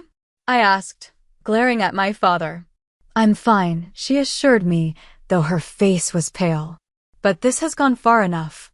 I nodded, a cold clarity replacing my earlier confusion and hurt. I looked at my father, still holding my phone, and made my decision. "I'll be in my office," I said calmly, helping Aunt Dorothy to a kitchen chair before walking toward the hallway. I could hear footsteps following me, my mother's voice calling out demands, but I didn't look back. I reached my home office and slipped inside, quickly locking the door behind me. Immediately, there was pounding from the other side. "Allison, open this door right now," my father shouted. I dragged my heavy desk chair to the door, wedging it under the handle for additional security. The landline on my desk, which I'd kept mainly for work calls, now seemed like a lifeline. With trembling fingers, I dialed 911. "911? What's your emergency?" The dispatcher's calm voice was reassuring in the chaos. "My name is Allison Adams," I said, trying to keep my voice steady. "I'm at 1437 Maple Street. My family is trying to force me to give them my house, and when I refused, they're now preventing me from leaving." They've taken my cell phone and are currently trying to break into the room I've locked myself in. There was a brief pause before the dispatcher responded. Are you in immediate danger? Do any of them have weapons? No weapons that I know of, I answered, flinching as something heavy thudded against the door. But they're trying to force their way in, and my elderly aunt was already pushed when she tried to help me. I'm dispatching officers to your location now, the dispatcher assured me. Please stay on the line until they arrive. Through the door, I could hear my parents' threats growing more desperate. If you call the police, you'll regret it forever, my mother shouted. Is this how you want to destroy this family? By involving strangers in private matters. The absurdity of her perspective would have been laughable if the situation weren't so frightening. They were trying to steal my house and physically restrain me, yet I was the one destroying the family by seeking help. I could hear Bridget's voice through the door, instructing her children in a stage whisper, remember to look really sad when the police come, okay? Tell them how much you wanted to live in Auntie Allison's house. Connor's voice came next, sounding considerably more concerned than before. Maybe we should just leave before the police get here. This has gotten out of hand. We're not going anywhere, my father insisted. When the police arrive, we'll explain our reasonable request. They'll understand that this is just a family disagreement. I sat at my desk, phone clutched to my ear, listening to the dispatcher's reassurances while my family continued their siege. The situation felt surreal, as if I had stepped into someone else's nightmare. These people who were supposed to love me unconditionally were now trying to bully and intimidate me into homelessness for their own benefit. And they genuinely seemed to believe they were justified. The minutes crawled by, feeling like hours, as I waited for help to arrive. The pounding on the door had subsided somewhat, replaced by urgent whispers in the hallway that I couldn't quite make out. I wondered what story they were concocting to tell the police, what spin they would put on their outrageous demand and subsequent actions.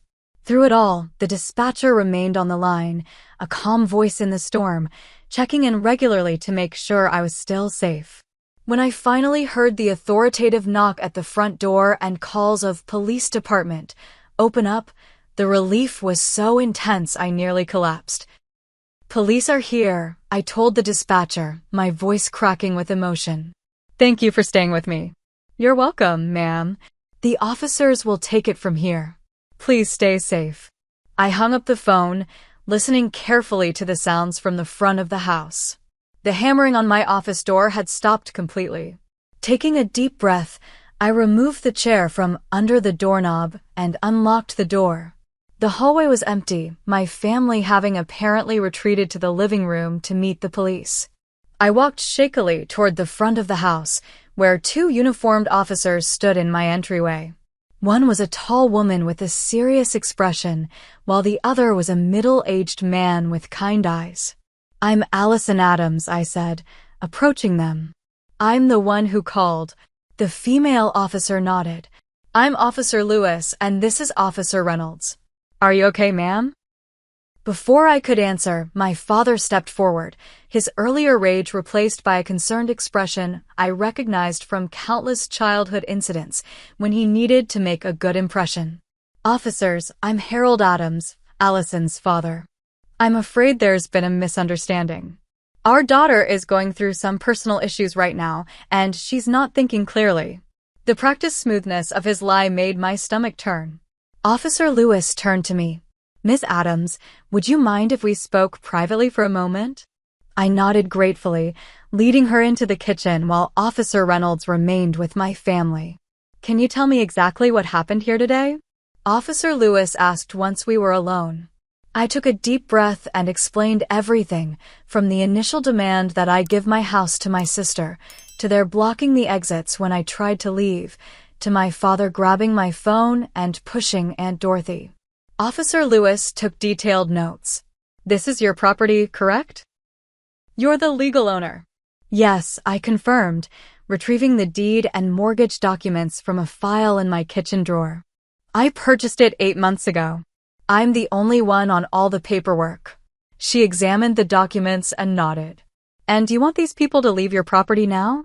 Yes, I said firmly, surprising myself with how certain I felt. I want them all to leave immediately. Officer Lewis nodded. We'll make that happen. Is there anyone here you want to stay? Anyone who wasn't involved in this situation. I thought for a moment. My Aunt Dorothy tried to help me.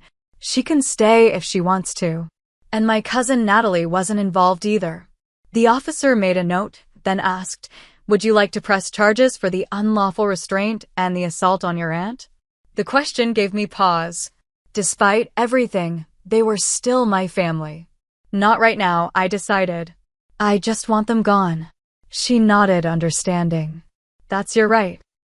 You can always file a report later if you change your mind.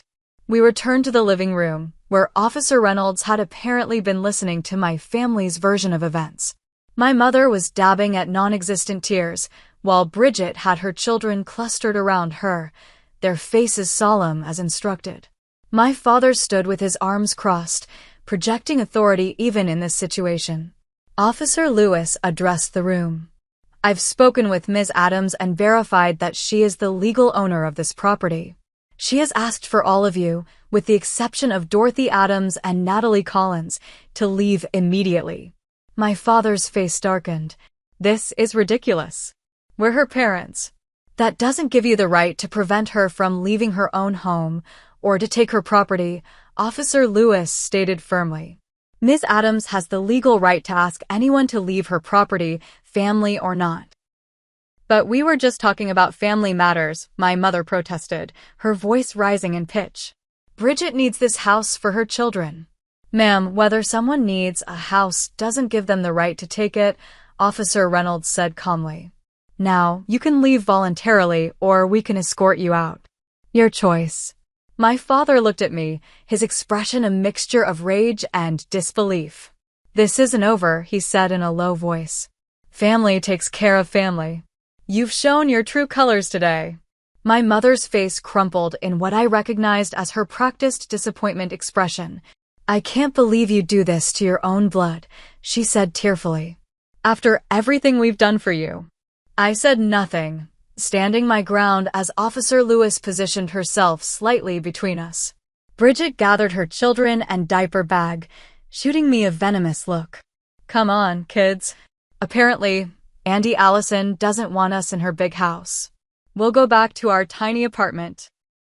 Ma'am, Officer Reynolds said firmly to Bridget, please don't make this more difficult than it needs to be.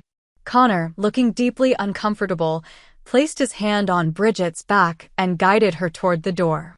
Let's just go, he muttered. This has gone too far.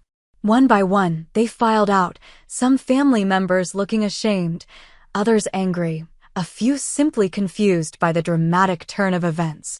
The officers remained until every unwanted person had left the property and driven away. Officer Lewis handed me her card with a case number written on the back. If any of them return and refuse to leave, or if you feel threatened in any way, call us immediately. You might want to consider a restraining order, especially given the threats that were made. I thanked them both profusely, standing in the doorway as they returned to their patrol car.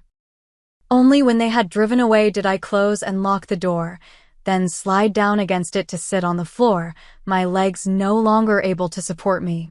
Aunt Dorothy sat beside me, her warm hand covering mine. You did the right thing, she said quietly. I know it doesn't feel like it right now, but you did.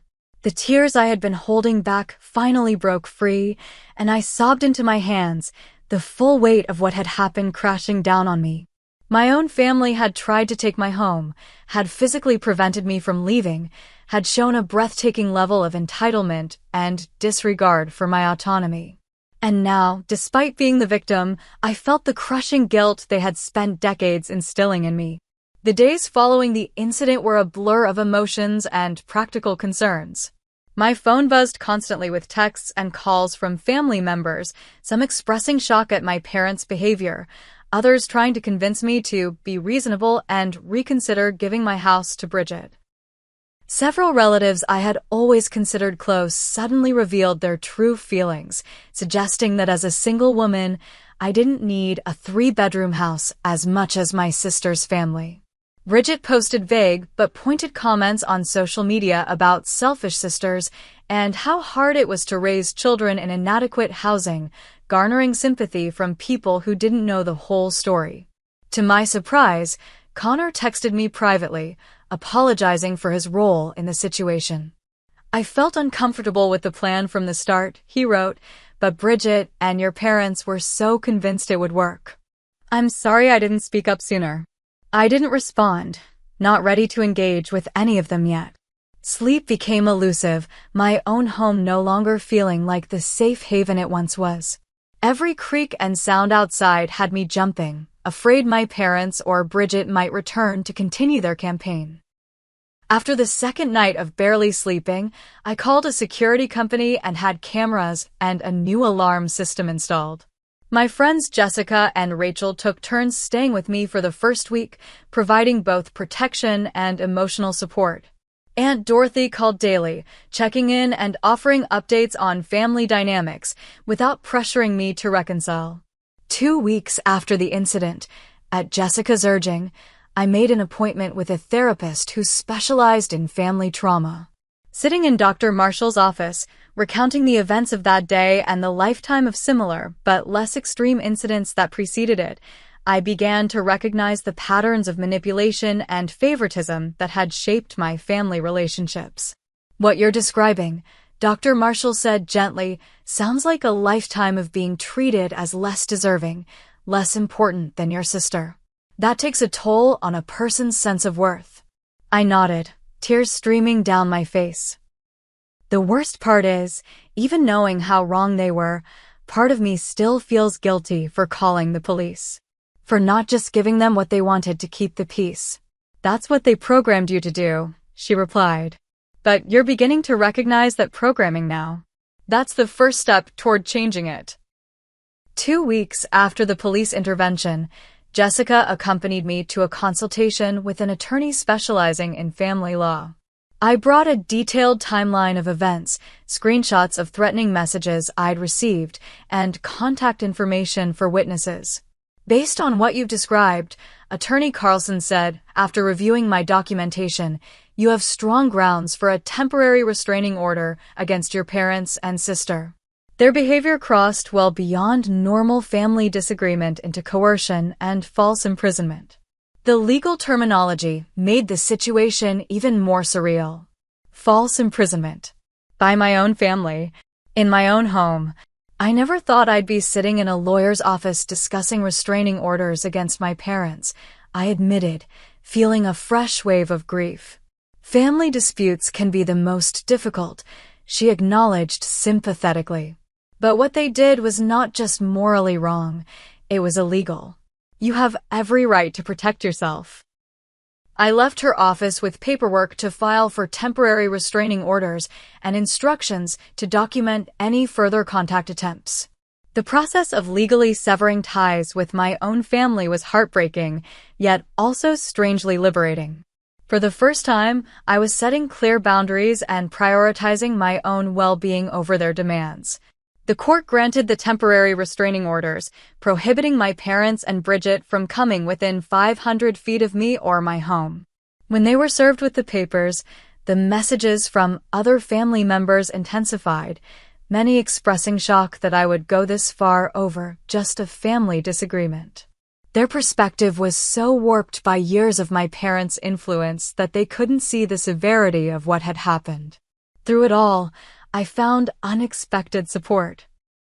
Aunt Dorothy became a regular visitor, bringing homemade meals and sitting with me for hours, filling in gaps about family history that helped explain some of my parents' behavior. "Your father's parents always favored his brother," she told me over tea one afternoon. "No matter what Harold achieved, it was never enough. I think he's recreated that dynamic with you and Bridget without even realizing it." During my third therapy session, Dr. Marshall suggested a support group for adult children of toxic parents. "It can be incredibly validating to hear others' experiences and know you're not alone," she explained. Reluctantly, I attended my first meeting, sitting quietly in the back and just listening. To my surprise, Many of the stories resonated deeply with my own experiences. During my second meeting, I shared a condensed version of what had happened, bracing for disbelief or judgment. Instead, I received understanding nods and supportive comments. One woman, Tara, approached me afterward. My parents tried to pressure me into selling my condo and giving them the money because my brother needed it for his business, she shared. Not quite the same as your situation, but similar dynamics. It gets easier setting boundaries with them. And the guilt fades eventually, I promise.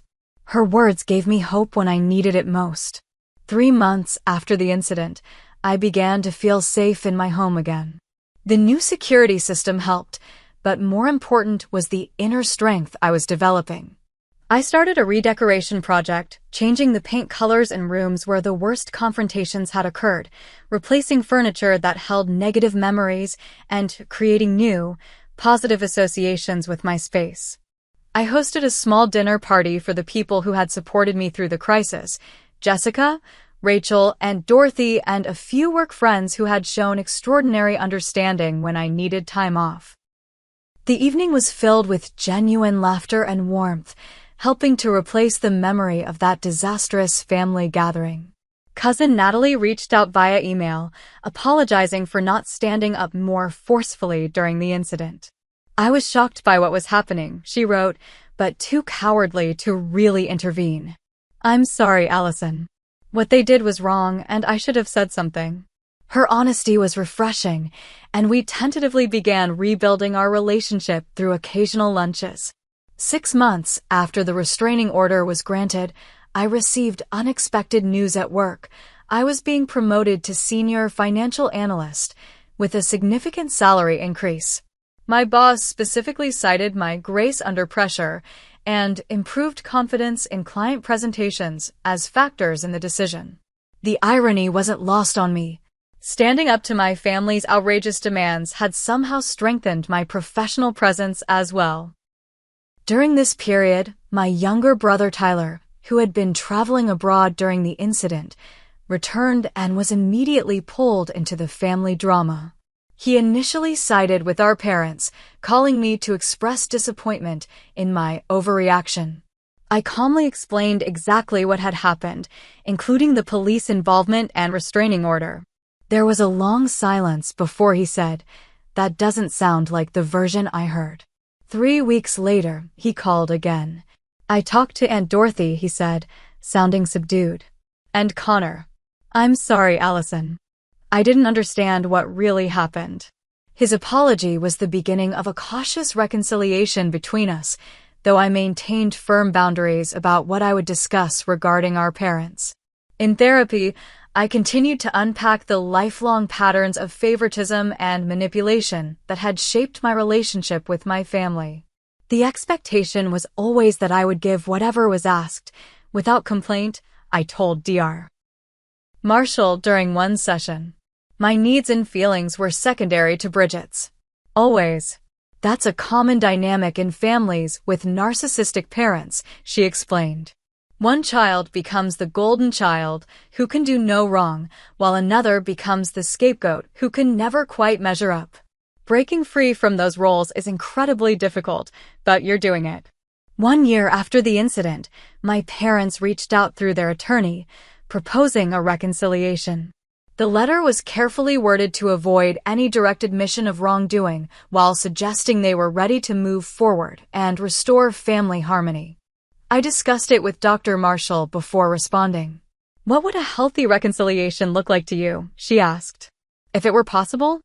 I thought carefully before answering. Acknowledgement of what actually happened. A genuine apology. And most importantly, respect for my boundaries going forward.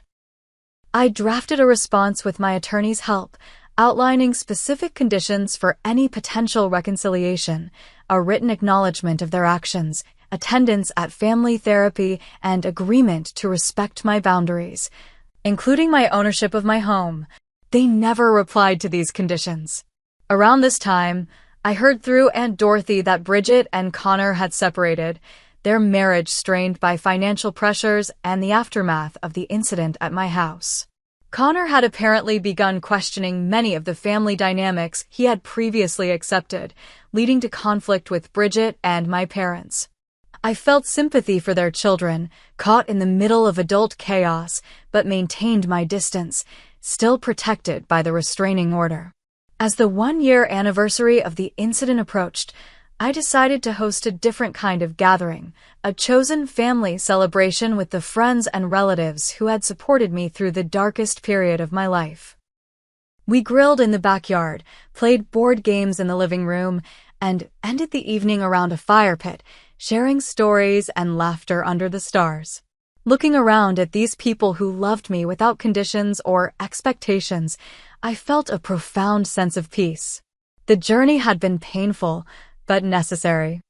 I had lost my biological family as I had known it, but gained a deeper understanding of myself and what healthy relationships should look like. The house that had become a battleground was once again my sanctuary, filled with new memories to overshadow the painful ones. And Dorothy said quietly as we watched the flames dance in the fire pit, homes aren't just physical spaces. They're what we create within ourselves. A sense of belonging and safety that we carry wherever we go. I nodded, understanding the deeper truth in her words. Through this ordeal, I had built something more valuable than a house, an unshakable sense of self-worth that no one could take away.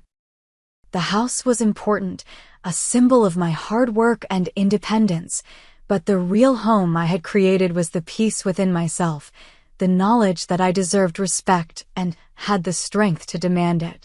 Have you ever had to stand up to family members who felt entitled to what was rightfully yours? I'd love to hear your stories in the comments below. This journey taught me that sometimes the hardest boundaries to set are with the people who should love us most unconditionally. If this story resonated with you, please hit the like button and subscribe to my channel for more real-life experiences about finding strength in difficult situations. Share this video with someone who might need to hear that it's okay to protect what's yours, even from family. Thank you for being part of my healing journey, and remember, you deserve to feel safe and respected, especially in your own home. I'm Cassandra Mitchell, but everyone calls me Cassie. I'm 28, and last Tuesday my entire world collapsed when my father looked me dead in the eyes across our dinner table and said, "Leave the house key and don't come back." My mother just stared at her plate, nodding silently. Then my sister Heather handed me a suitcase, already packed. Years of walking on eggshells around my family ended with me standing on the driveway, homeless. But what they didn't know. Sometimes being kicked out leads to unexpected revelations about who really owns what. Before I dive deeper into how my family erased me room by room, drop a comment letting me know where you're watching from. Hit that like button and subscribe if you've ever had family turn their backs on you. Trust me, you'll want to see how this ends. Growing up in suburban Boston, our family looked picture perfect from the outside. My father, Robert, a banking executive with a perpetual frown, my mother, Diana, a part-time real estate agent and full-time perfectionist, my older sister, Heather, who could do no wrong, and my younger brother, Kyle, who mostly tried to stay invisible. Then there was me, the middle child, the peacemaker, the one who was never quite enough. Our colonial-style house on Maple Street was my mother's pride and joy. For bedrooms, pristine landscaping, and a kitchen that looked like it belonged in a magazine but rarely saw actual cooking. A house reflects the family within it, my mother would say, straightening picture frames that were already aligned perfectly. What the house actually reflected was the facade we maintained. From my earliest memories, love in our house came with conditions. Gold stars, perfect report cards, external validation, these were the currencies that purchased affection. Heather thrived in this environment. 2 years older than me, she was class president, valedictorian, and now a successful pharmaceutical sales rep with an equally successful husband. Kyle, for years younger, escaped into video games and later engineering school, minimizing contact while maintaining just enough connection to avoid criticism. I tried a different approach. Art had always been my passion, something my parents tolerated as a nice hobby, but certainly not a career path. Creative types never make any money, my father would lecture whenever I mentioned my dreams. Nevertheless, I pursued graphic design in college, a compromise I thought might satisfy both my creative instincts and my parents' practicality. After graduation, the 2008 recession hit and entry-level design jobs vanished. I took freelance work where I could find it, but consistent income remained elusive. With student loans looming, I reluctantly moved back home, temporarily. Temporary stretched into years. Each morning, I'd wake up in my childhood bedroom, unchanged since high school, and feel the weight of failure pressing down. My parents made sure I felt it too. Jessica's daughter bought a condo last year, my mother would mention casually over breakfast. And she's younger than you. When I was your age, my father would start, launching into stories of his early success that grew more impressive with each telling. I tried everything to please them. I took additional design courses. I worked retail on weekends to contribute to household expenses. I cooked, cleaned, ran errands. Nothing was enough. The criticism continued, growing sharper as months turned into years. 6 months ago, something shifted. My parents' disapproval morphed into something colder. They stopped asking about my job interviews. Conversations halted when I entered rooms. Heather visited more frequently, huddling with my parents in whispered consultations. "They're just worried about your future," Carl told me during one of his rare visits home. He didn't meet my eyes when he said it. Meanwhile, small changes began happening around the house. My childhood photos disappeared from the living room walls. My bookshelf in the family room was emptied for spring cleaning. My designated parking spot in the driveway was suddenly needed for guests. I was being erased, piece by piece. The morning before everything exploded, I overheard my mother on the phone. "Yes, the situation will be resolved very soon. We've been more than patient." Looking back, the signs were all there. I just couldn't imagine my own family would actually throw me away. My design business had finally started gaining traction. I'd landed 2 steady clients and was negotiating a contract with a local business that could potentially double my income. I'd started researching apartments, planning my exit on my own terms. Just 3 more months, I'd promised myself. Then I'll have enough saved for a security deposit. I never got those 3 months. Tuesday evenings were usually my night to cook, but that day my mother texted me, "Dad wants the family together for dinner. I'm making pot roast." That should have been my first clue. Pot roast was reserved for special occasions. I arrived home from meeting a client to find everyone already seated. Another red flag. We always waited for everyone before sitting down, a house rule strictly enforced throughout my childhood. "Sorry I'm late," I said, sliding into my usual chair. The client meeting ran long, but I think they're going to sign a 6-month contract. No one responded. My father methodically cut his meat. My mother rearranged her napkin. Heather stared at me with an expression I couldn't quite read, anticipation mixed with something else. Kyle studied his plate intensely. "Did something happen today?" I asked, the silence becoming unbearable. My father set down his knife and fork with precise movements. "Your mother and I have something to discuss with you." The formal tone sent a chill through me. He hadn't used that voice since catching me sneaking in past curfew at 17. "We've been patient," he continued. "Very patient. But it's been 6 years, Cassandra. I know I've been here longer than planned." I started, "But my business is finally taking off. I've been saving and—" "We're done," he interrupted. His voice was flat, emotionless. "This arrangement is over." My mother finally spoke. "We need to move forward with our lives. We've put our retirement plans on hold long enough." "I understand," I said, though confusion was building. Like I was saying, I've been looking at apartments. By August I should have. Not August, my father cut in again. "Now. Tonight." The room seemed to tilt sideways. "Tonight? But that's not possible. I have nowhere to go." That's not our concern anymore. He reached into his pocket and pulled out a folded piece of paper, sliding it across the table. We've been more than generous. The paper was a check for $5,000.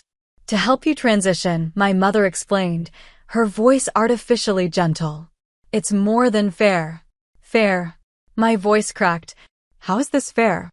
I need time to find a place to leave the key, my father said, pointing to my house key sitting next to my plate, and don't come back. This house was never yours. The finality in his tone silenced me. I looked toward my siblings for support, for any sign this wasn't really happening. Heather stood up, disappeared into the hallway, and returned with a large suitcase.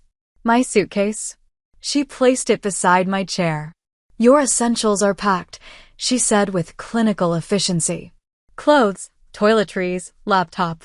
I left the rest of your things in boxes in the garage. You packed my things? The betrayal was staggering. How long have you been planning this? Long enough, my father answered. This decision wasn't made lightly. My mother wouldn't meet my eyes. It's for the best, sweetie.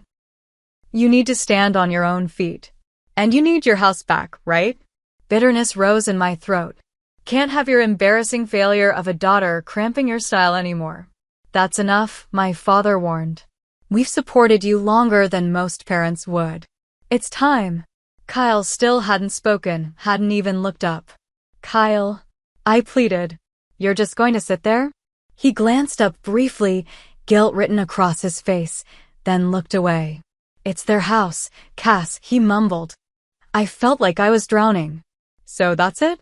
After everything, you're just throwing me away. Don't be dramatic, Heather sighed. We're helping you become independent. You should be grateful. Grateful. I stood so quickly my chair tipped backward, crashing to the floor. For being ambushed?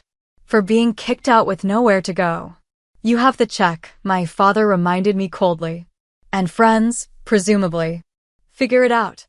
I looked around the table. At these people who were supposed to love me unconditionally, and saw nothing but strangers. I need to get my things from upstairs.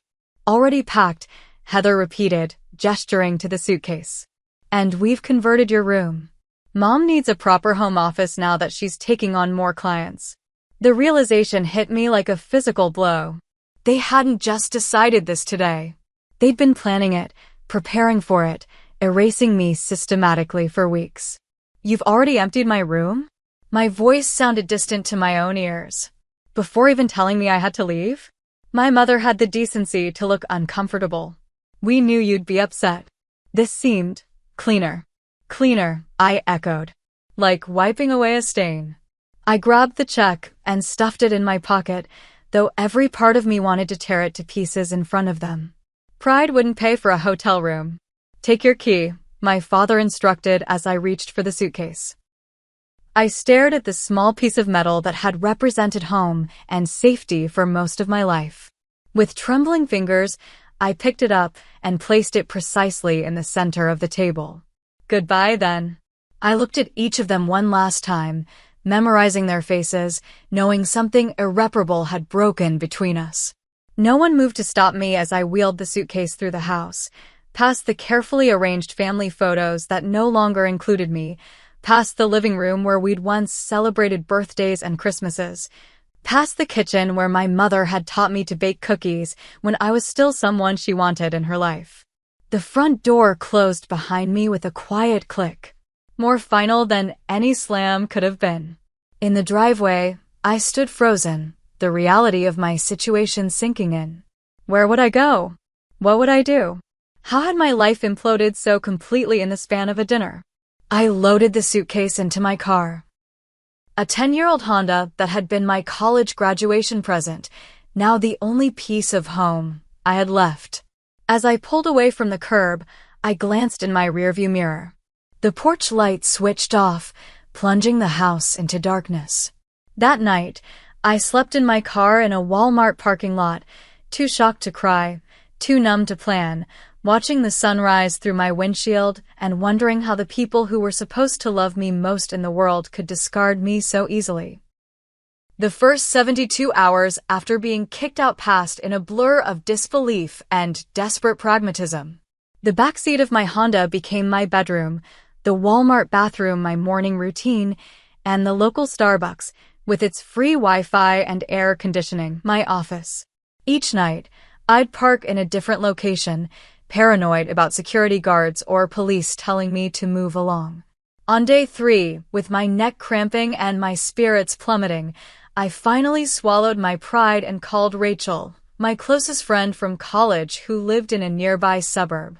"Oh my God, Cassie," she gasped after I explained my situation. "Of course you can stay with me. Come over right now."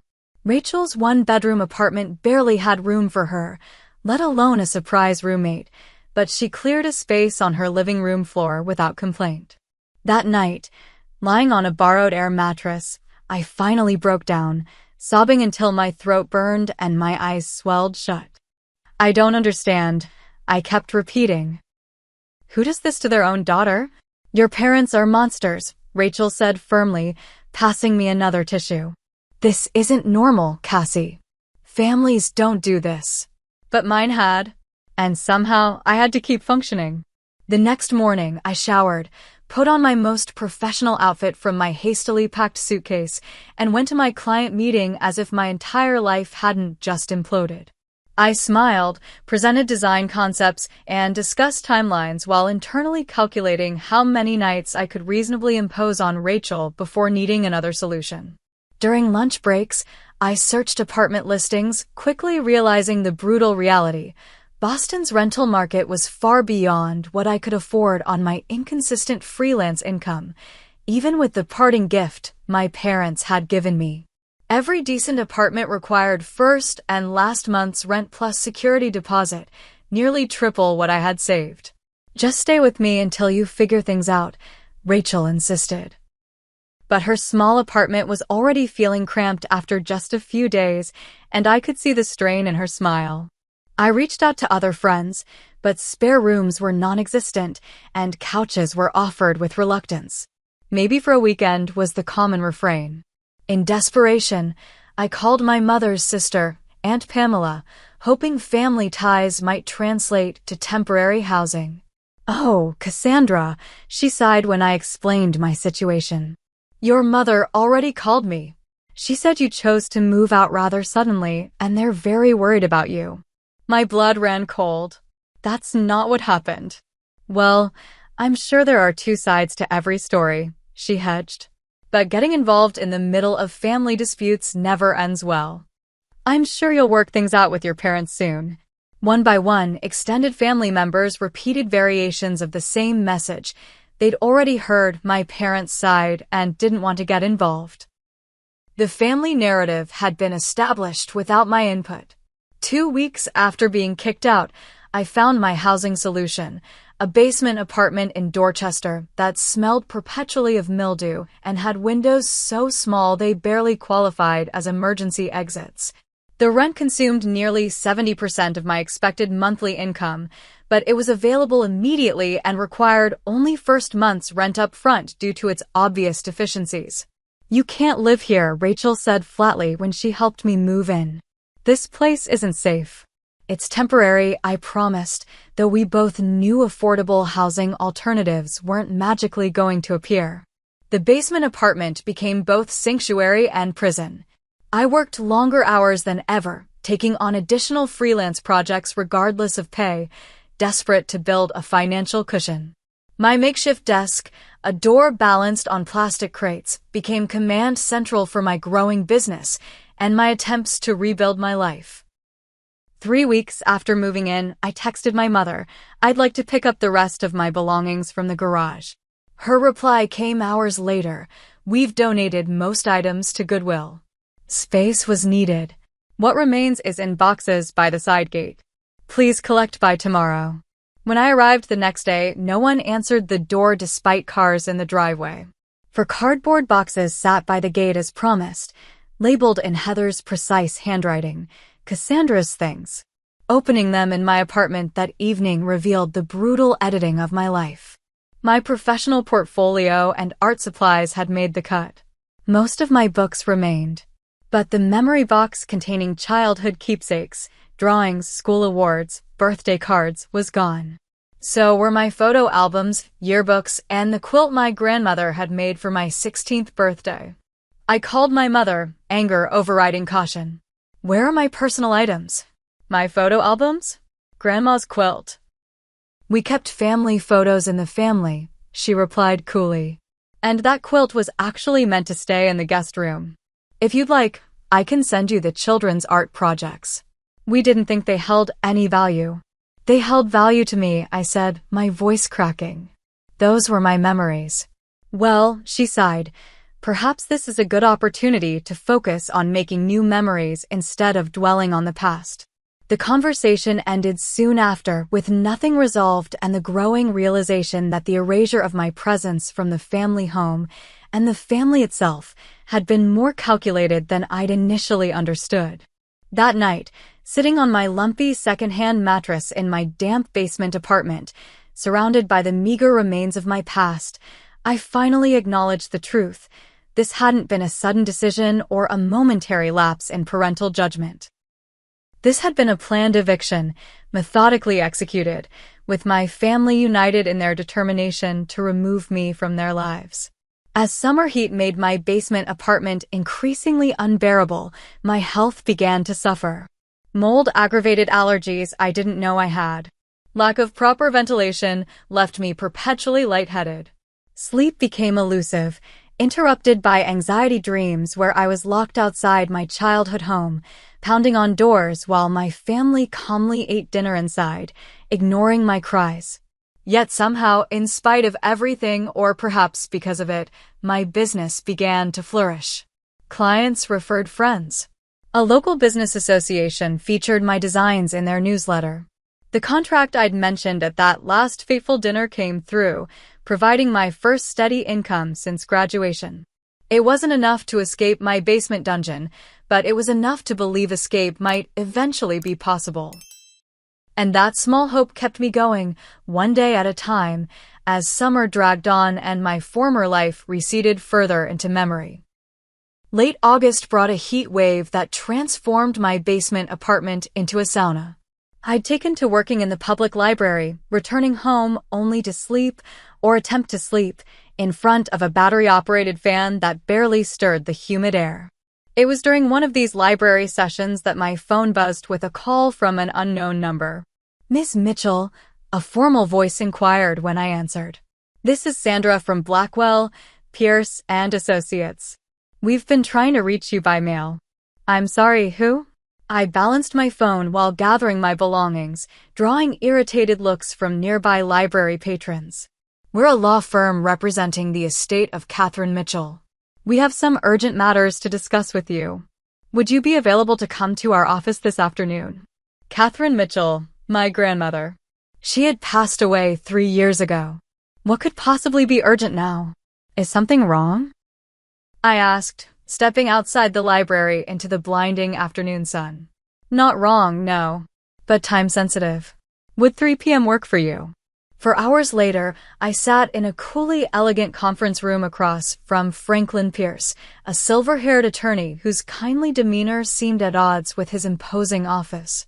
"Thank you for coming in, Ms. Mitchell," he began, opening a thick folder. "I apologize for the delay in contacting you. We've been sending correspondence to your parents' address as directed in your grandmother's instructions." "I no longer live there," I said, the words still painful to voice aloud. "Yes, we gathered that when our certified letters were returned. Fortunately, we were able to trace you through your business registration." He slid a document across the table. "This is the reason for our meeting. Your grandmother established a trust before her passing. You are the primary beneficiary." I stared at the document, legal terms swimming before my eyes. "I don't understand. When Grandma died, the family was told everything went to my parents." Mr. Pierce's expression remained neutral, but something flickered in his eyes. "The majority of her liquid assets did indeed go to your father. However, there was a separate trust established with specific conditions." He turned several pages, pointing to a highlighted section. The Catherine Mitchell Family Trust holds the deed to the property at 47 Maple Street. According to these terms, the house was placed in trust 20 years ago, with your parents designated as trustees and permitted to reside there under specific conditions. My breath caught. 47 Maple Street? That's my parents' house. Actually, Ms. Mitchell, it's your grandmother's house. And now, according to these conditions, it's yours. The room seemed to tilt. That can't be right. My parents bought that house before I was born. Mr. Pierce shook his head gently. Your parents made payments to the trust, which your grandmother established to appear as a mortgage. But they never owned the property.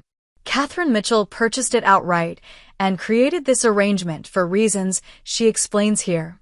He handed me a sealed envelope, my name written in my grandmother's distinctive handwriting. Your grandmother stipulated that this letter be given to you upon either your 28th birthday or in the event that your parents forced you to leave the family home, whichever came first. He paused. When our letters were returned, we investigated and discovered you're no longer residing at the property. May I ask if you left voluntarily? The memory of that dinner, of my packed suitcase and my father's cold eyes surged through me. No, I whispered. I was told to leave. Immediately. Something like satisfaction crossed his face. Then, according to the terms of the trust, full ownership transfers to you effective immediately. Your parents have violated the residency conditions. My hands trembled as I opened my grandmother's letter, dated just weeks before her death. My dearest Cassandra, asterisk. If you're reading this, then either you've turned 28 or what I've long feared has come to pass. Your parents have shown their true colors at last, asterisk. I've watched for years as they've manipulated and diminished you. I've seen the light in your eyes dim with each criticism, each conditional approval. I recognize the pattern because I witnessed the same with your father growing up. My son became exactly like his father, despite all my efforts, asterisk.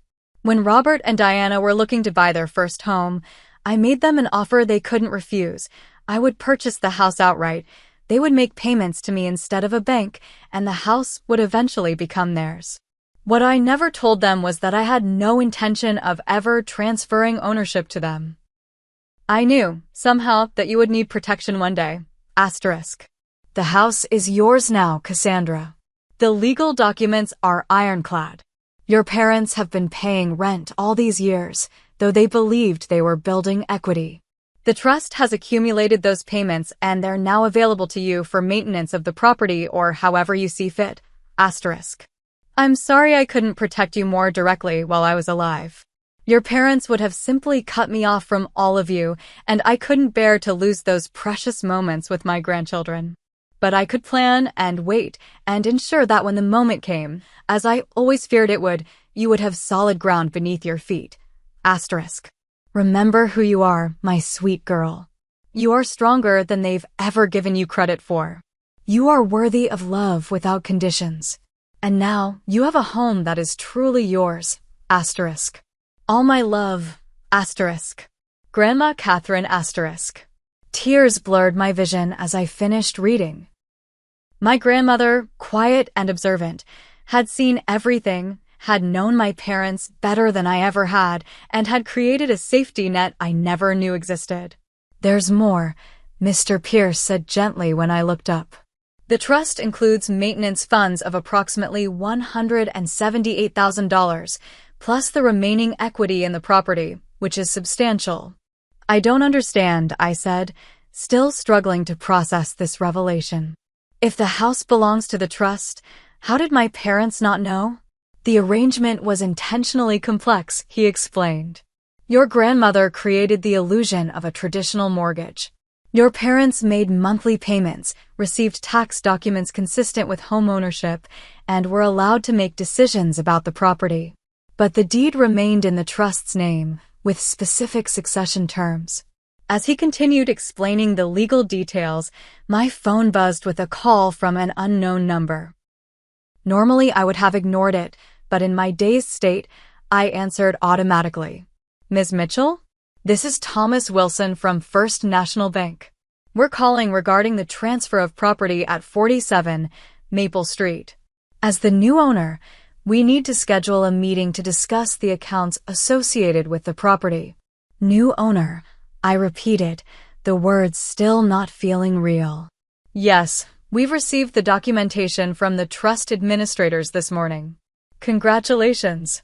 When would be convenient to discuss next steps? As I scheduled the meeting mechanically, a strange calm settled over me. After months of being untethered, of having the ground repeatedly disappear beneath my feet, something solid had finally emerged, something that couldn't be taken away. Mr. Pierce waited patiently until I ended the call. I take it that was the bank? I nodded, still stunned. They'll be contacting your parents as well, informing them of the change in ownership status. He paused. A mess. Mitchell, I should warn you that this will likely come as a significant shock to them. Your grandmother was very specific about keeping these arrangements confidential until the transfer conditions were met. The implications began to sink in. My parents, who had thrown me away like unwanted furniture, were about to discover that in doing so, they had triggered the loss of their home. The home they thought was theirs. The home they had used as the ultimate weapon against me. What happens now? I asked, my voice steadier than I expected. That depends largely on you, Mr. Pierce replied. As the legal owner, you have options. Your parents currently occupy the property without a lease or legal right. You could demand immediate vacancy, negotiate a formal rental agreement, or any number of alternatives. For the first time in months, I felt a flicker of power return. Not the desperate scrabbling for control that had defined my post-eviction existence, but genuine agency over my own circumstances. I need time to think, I said finally. Mr. Pierce nodded. Of course. But I should mention one more thing. Your grandmother included a timeline provision. Once ownership transfers, you have 60 days to establish residency in the property, or alternative succession terms activate. Meaning that to fully inherit, you need to live in the house. Your grandmother was quite clear that she wanted the property to be your home, not merely an asset. As I left the law office, clutching the folder of documents that would change everything, I felt my grandmother's presence almost tangibly. She had seen what I couldn't, had planned for a contingency I never imagined possible, and had quietly ensured that when my family discarded me, I would land on my feet in a home that was truly mine. The first call came while I was still in the taxi heading back to my apartment. My phone displayed Mom on the screen, a name I hadn't seen there in months. I let it go to voicemail. Then came my father, then Heather. By the time I reached my building, I had 7 missed calls and a flurry of increasingly frantic text messages. There's been a mistake with the bank. Call us immediately. What have you done? I silenced my phone and sat on my bed, spreading the trust documents around me like a protective circle. I needed to think clearly, strategically, without the immediate emotional pull of my family's panic. The next morning, I met with Mr. Pierce again, this time with specific questions about my legal options and responsibilities. He connected me with a real estate attorney who specialized in eviction proceedings, a term that felt surreally appropriate given my own recent experience. Legally, you could demand they vacate immediately, the attorney explained. They have no lease, no standing. But realistically, eviction processes take time, especially with resistant occupants. And they will resist, I said with absolute certainty. 3 days after receiving the bank's notification, my father sent an email, formal, coldly professional, as if addressing a business adversary rather than his daughter. Cassandra, asterisk. It has come to our attention that there has been a serious legal error regarding our home. While we understand you may feel justified in pursuing this mistake to your advantage given recent tensions, I urge you to consider the long-term consequences of such actions on our family. Asterisk. Your mother and I are willing to overlook the unpleasantness of the past few months and work toward reconciliation, provided this property matter is resolved promptly and appropriately. Asterisk. Please have your legal representation contact us to rectify this situation. Asterisk. Robert Mitchell asterisk. No acknowledgement of throwing me out. No recognition of what they had done. Just recent tensions and unpleasantness, as if we'd had a minor disagreement about holiday plans rather than them destroying my sense of security and family in a single night. On Mr. Pierce's advice, I didn't respond directly. Instead, we prepared a formal notice informing the current occupants that the property had transferred ownership and they would need to vacate within 30 days or face legal eviction proceedings. The notice included the option to discuss a formal lease arrangement, should they wish to remain as tenants. 2 copies were sent, one by certified mail, one delivered by a process server to ensure there could be no claim of non-receipt. The day after delivery, my mother appeared at the door of my basement apartment, something I hadn't even realized she knew the location of. "This isn't funny anymore, Cassandra," she said when I opened the door, holding the notice like it was contaminated. "Whatever point you're trying to make, you've made it." I stood blocking the entrance, unwilling to invite her into the squalid space that her actions had relegated me to. This isn't about making a point. It's about legal reality. The house belongs to the trust. It always has. That's absurd. We've paid the mortgage for 25 years. You paid Grandma, not a mortgage company. She owned it outright. Her face flushed. "That's not possible. Your father handles all our finances. He would have known." "Apparently not," I replied, a calmness in my voice that surprised even me. "But you can take it up with Mr. Pierce if you don't believe me. All the documentation is legitimate. This is how you repay us? After everything we've done for you." Her voice rose sharply.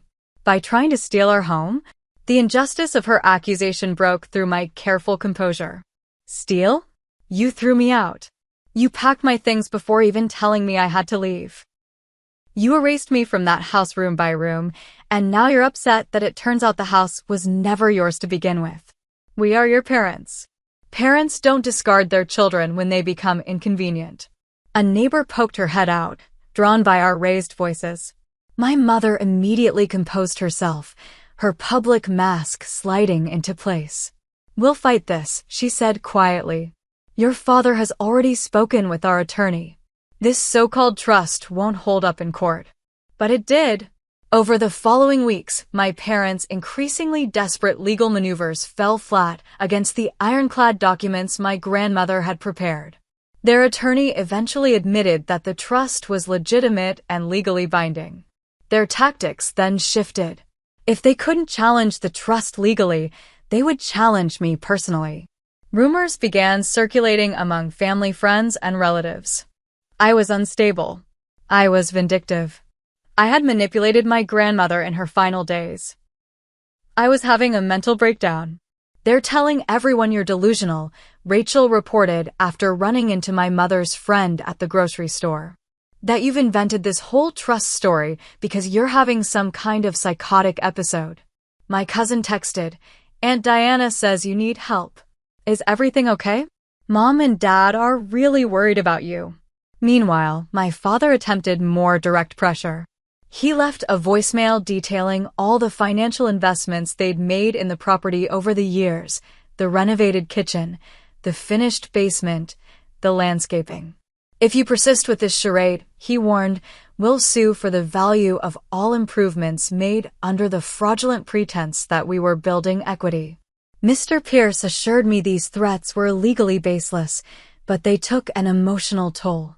Each day brought new accusations, new attempts to make me doubt myself and my right to claim what my grandmother had explicitly left to me.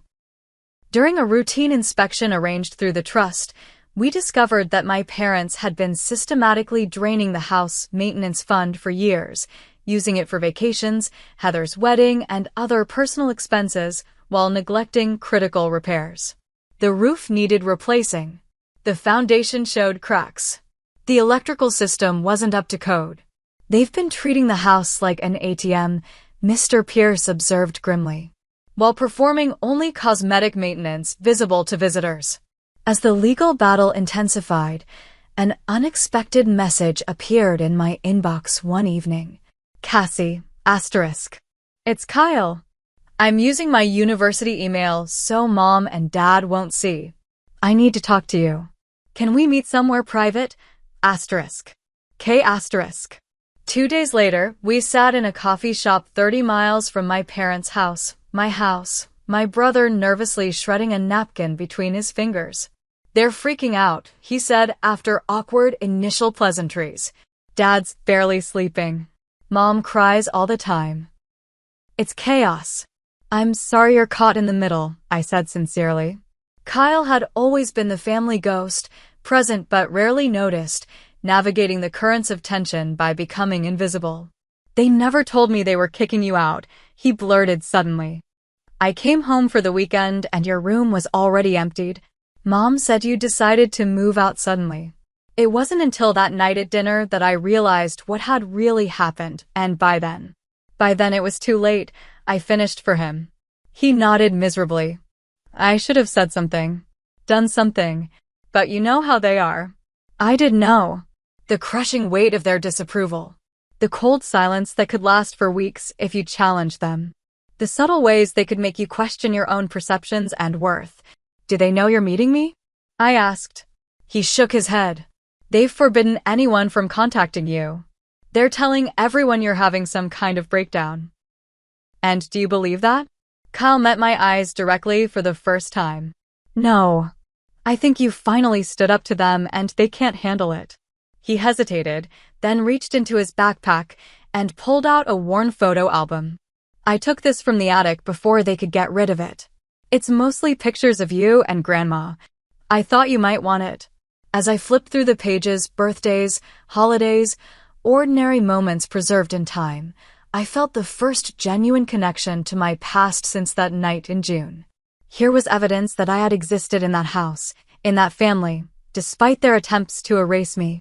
Thank you, I whispered, emotion threatening to overwhelm me. There's something else you should know, Kyle said, lowering his voice.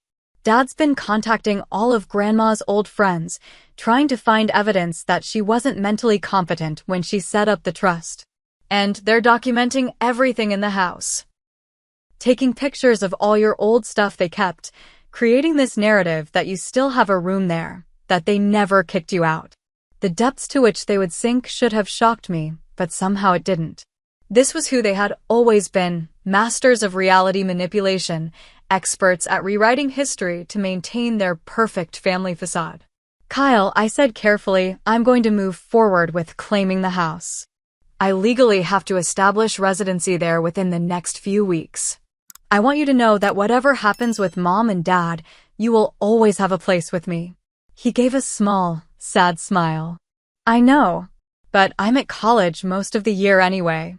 He stood to leave, then paused. Cassie? Grandma would be proud of you. She always said you were the strongest one of all of us. I don't think any of us understood what she meant until now. As he walked away, I sat with the photo album open on my lap, tracing my grandmother's smile with my finger. In every picture, she stood slightly apart, watching, observing, just as she had in life. Seeing everything, planning quietly, waiting for the moment when her protection would be most needed. In that coffee shop, surrounded by strangers and holding tangible proof of my own history, I made my decision. The time for hesitation was over. I would claim what was rightfully mine, not just the house itself, but the security and belonging that had been stolen from me. That evening, I instructed my attorney to proceed with formal eviction notices. No more options for lease arrangements. No more negotiations. My parents had 30 days to vacate the premises, or law enforcement would be involved. As expected, they didn't go quietly. But for once, all their manipulation tactics, their social connections, their carefully constructed personas couldn't change the fundamental reality. The house was mine, they had no legal right to remain, and their time was running out. The day I returned to 47 Maple Street as its legal owner was surreal in its anticlimactic nature. There was no dramatic confrontation, no final showdown. My parents, recognizing the inevitability of their position, had vacated the premises the day before, leaving behind a house that was simultaneously familiar and foreign. Rachel accompanied me, both for moral support and as a witness in case any issues arose. We stood in the foyer, keys in hand, listening to the strange silence of the empty house. "Are you okay?" she asked as I stared at the living room, now stripped of furniture and family photos. "I think so," I said, though the emotional reality was far more complex than those 3 words could capture. My parents had technically complied with the eviction order, but their compliance came with a final act of spite. They had taken everything: furniture, appliances, light fixtures, even the curtain rods. Where they couldn't remove items permanently attached to the house, they had damaged them. Gouges marked the hardwood floors where furniture had been dragged. Holes punctuated the walls where artwork had hung. "They really scorched the earth," Rachel murmured as we moved from room to room, cataloging the damage. In my old bedroom, briefly my mother's office before becoming a storage room in their hasty exit, water damage stained the ceiling from a mysteriously overflowed bathroom above. The built-in bookshelves my grandfather had installed when I was 10 had been partially dismantled. Yet amid the petty destruction, they had overlooked things in their rush to strip the house bare. In the kitchen, the loose floorboard that had served as my childhood hiding place for treasures remained untouched. Beneath it, I found a small tin box containing forgotten childhood trinkets, a smooth river stone, a handmade bracelet, a tiny carved wooden bird my grandfather had made. "They missed some things," I said, showing Rachel my discoveries. "They missed the most important thing," she replied. "They missed that this house is more than just stuff. It's yours now, Cassie. Really yours." Over the next few weeks, the house slowly transformed from a battleground back into a home. The trust funds covered immediate repairs, and I splurged on new furniture, pieces I chose, in colors I loved, arranged how I wanted them. No more beige sofas selected for resale value. No more formal dining sets used twice a year for show. Rachel helped me paint the walls in soft blues and greens, colors my mother had always dismissed as too juvenile. My basement apartment furniture, mismatched and secondhand though it was, filled the spaces with an authenticity the house had never known under my parents' careful curation. 3 weeks after moving in, while measuring for new kitchen cabinets, I discovered something extraordinary. Behind the pantry's false back wall, installed during a renovation when I was in high school, was a small hidden room. Just 8 by 10 feet, it had clearly been deliberately concealed during the remodel my parents had overseen. Inside, untouched by time or my parents' knowledge, sat boxes labeled in my grandmother's handwriting, "For Cassandra, when the time comes." The room contained family heirlooms my grandmother had hidden away, photo albums, journals, her wedding china, antique jewelry, along with documents detailing family history my parents had always kept vague.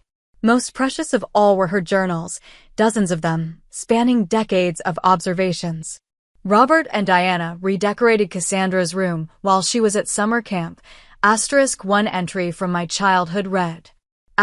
They threw away her rock collection and art supplies, claiming they were cluttering the space. The child came home to a room that no longer reflected her spirit at all.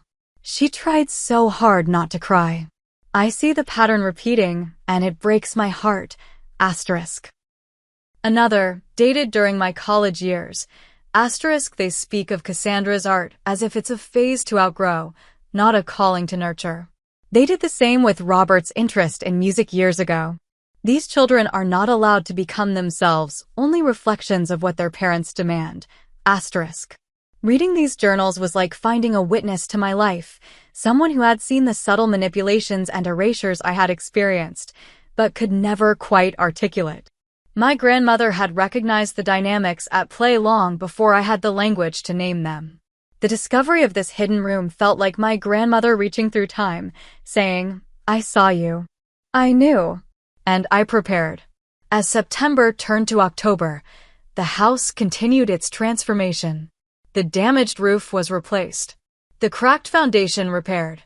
The outdated electrical system brought up to code. With each repair, each personal touch added, the house shifted from being my parents' house to truly becoming mine.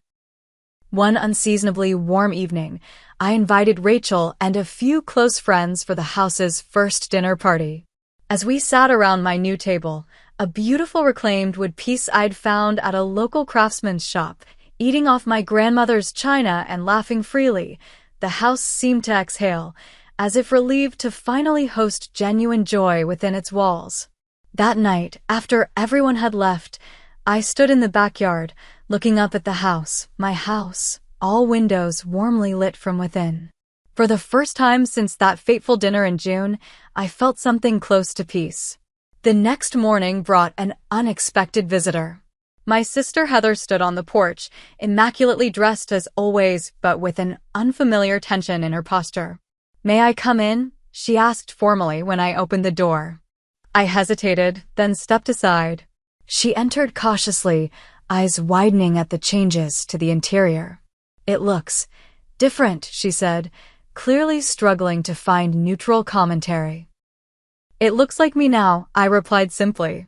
We sat in awkward silence in the living room, the air between us heavy with unspoken history. Finally, Heather spoke. "Mom and Dad are staying with us while they look for a new place. It's been challenging." I said nothing, waiting. "They're not handling this well," she continued. "Dad's talking about lawsuits again, though his attorney keeps telling him it's pointless." "Why are you here, Heather?" I asked directly. "If they sent you to negotiate." "They don't know I'm here," she interrupted, surprising me. "I came because—" She paused, uncharacteristically hesitant. "I came because I need to understand how none of us knew about Grandma's trust. How you managed to hide this from everyone for so long." The accusation was so absurd I actually laughed. "Hide it? I found out the same day you did. The same day the bank called me."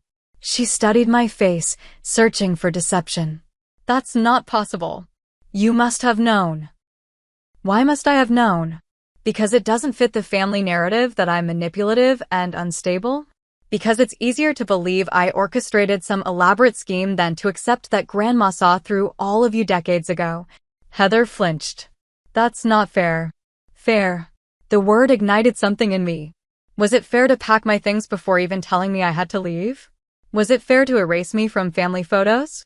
Was it fair to throw away my childhood memories? "You weren't making any effort to move out," she shot back. "You were taking advantage." I was building a business from scratch during the worst economy in decades. I was contributing to household expenses, helping with chores, looking for apartments within my budget. Meanwhile, you were the golden child who could do no wrong, who never had to prove her worth, who was perfect enough to keep them happy, she interrupted, voice cracking. "Do you have any idea what that pressure was like? To never fail, never disappoint, never show weakness? At least you got to be a disappointment, Cassie." I never had that luxury. Her words stopped me cold. For the first time, I glimpsed the prison Heather had built for herself, or rather, the prison our parents had built and she had maintained, believing it to be a palace. "I'm sorry," I said finally. "I never saw it that way." "How could you?" "We were all too busy playing our assigned roles." She looked around the transformed living room. "But now the roles have changed, haven't they? The failure daughter owns the family home, and the perfect daughter is hosting parents who can't stop raging about their humiliation." The irony hung between us, neither bitter nor sweet, simply true. "Carl comes to see me sometimes," I offered after a moment. He took pictures of us and Grandma from the attic before they could disappear. Something like grief crossed Heather's face. Kyle was always smarter than we gave him credit for. Quieter, but smarter. We talked for another hour, not resolving decades of complicated family dynamics, but perhaps beginning to see each other as people rather than as the roles we'd been assigned. When she left, neither of us knew what came next for our relationship, but something had shifted, however slightly. That evening, alone in the house that had witnessed so much of my family's history, I started a journal of my own, a continuation of my grandmother's tradition of bearing witness, of recording truth as it actually was, not as others demanded it be seen. Today, Heather visited. I wrote. For the first time, we spoke as adults, not as competitors in a game neither of us designed. I don't know if reconciliation is possible or even desirable with my parents. But perhaps with my siblings, there's a chance for something new to grow from the ashes of what our parents burned down. As October turned to November, I continued to make the house truly mine. I converted the formal dining room into an art studio, filling it with natural light and creative possibility. The hidden room became a reading nook, lined with bookshelves holding my grandmother's journals and the books I was slowly rebuilding my collection with. Most symbolically, I removed the door to my old bedroom, the room that had been emptied and converted without my knowledge or consent, and transformed the space into an open meditation area, with floor cushions and plants and nothing that could be closed off or hidden away again. Room by room, I reclaimed the space that had once been used as a weapon against me. And with each change, each personalization, I felt not just the house, but myself transforming, becoming not who my family had demanded I be, but who I was always meant to become. Spring came to 47 Maple Street with a gentleness that seemed to mirror my own healing. 6 months had passed since I'd reclaimed the house, and the initial chaos of transition had given way to a steady, peaceful routine. My design business had flourished, partly due to a feature in a local business magazine that had brought in several new clients. I'd converted the basement, once a dark storage space under my parents' reign, into a bright, professional home office. The garden, neglected for years under my mother's superficial landscaping priorities, now burst with native plants and wildflowers I'd researched and planted myself.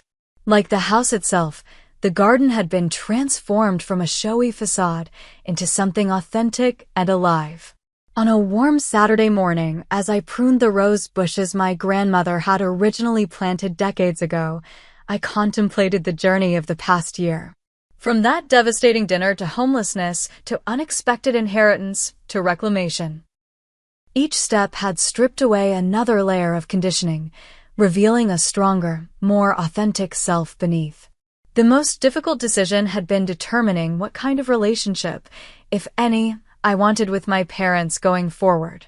They had eventually found a condo in a nearby town, maintaining their social connections while creating a narrative of downsizing by choice that most of their friends seemed to accept without question.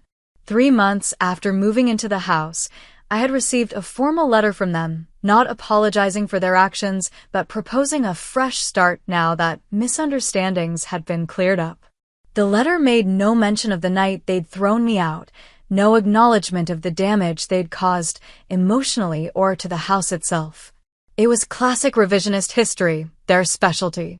After much reflection and several sessions with a therapist I'd started seeing, I responded with boundaries rather than reconciliation.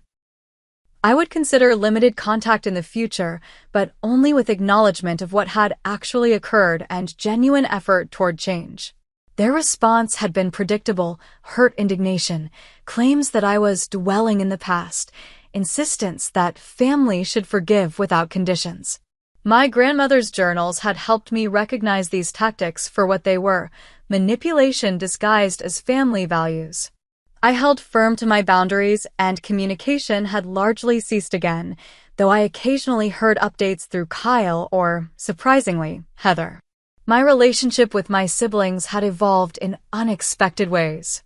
Kyle, now in his final year of engineering school, visited regularly, slowly sharing more about his own experiences growing up in our parents' shadow.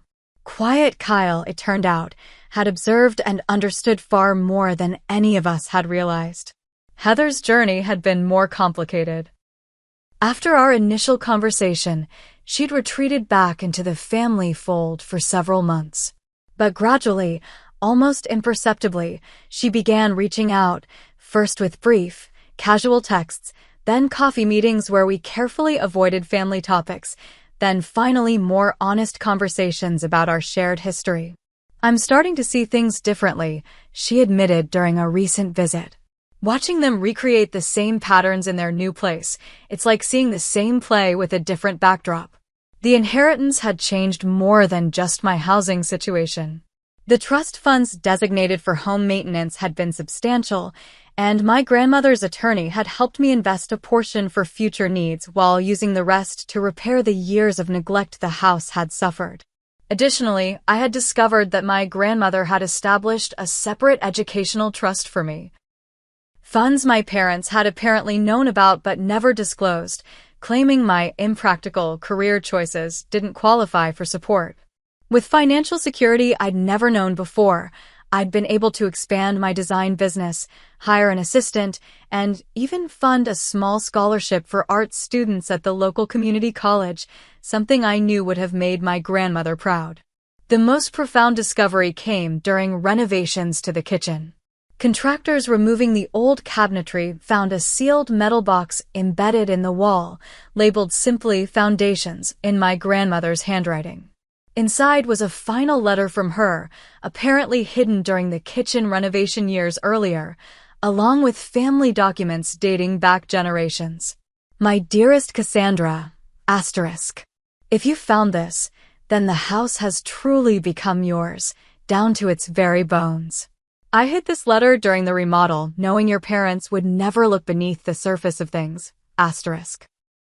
The documents enclosed tell our family's true history, not the sanitized version your father prefers. We come from survivors and rebels, people who made difficult choices and sometimes terrible mistakes, but who always prioritized love over appearances, *. Your grandfather and I watched with breaking hearts as your father rejected these values, embracing instead the hollow pursuit of status and control that his father, a man I refused to allow near any of my grandchildren, had valued above all else, *. The cycle of emotional manipulation in this family goes back generations, but it can end with you, Cassandra. You have always seen beneath surfaces, valued authenticity over perfection, kindness over control, *. The house is just a house, wood and stone and memories. The true inheritance I hope to leave you is the courage to live authentically, to love generously, and to recognize that family is defined by actions, not blood alone, *. Whatever relationship you choose to have with your parents going forward, remember that their limitations are not yours to bear. Their inability to see your worth reflects their blindness, not your value, *. All my love, now and always, *. Grandma Catherine *. Reading this final message, found literally within the foundations of the home she had secured for me, brought both tears and a profound sense of peace. My grandmother had not only provided physical shelter, but emotional armor against the toxic patterns she had recognized in our family. In honor of her legacy, I began hosting monthly dinners for a carefully curated, chosen family, friends who had supported me through my darkest times, a few extended relatives who had reached out after learning the full story, Kyle and occasionally Heather. Even my old landlord from the basement apartment who had shown me unexpected kindness during my period of transition.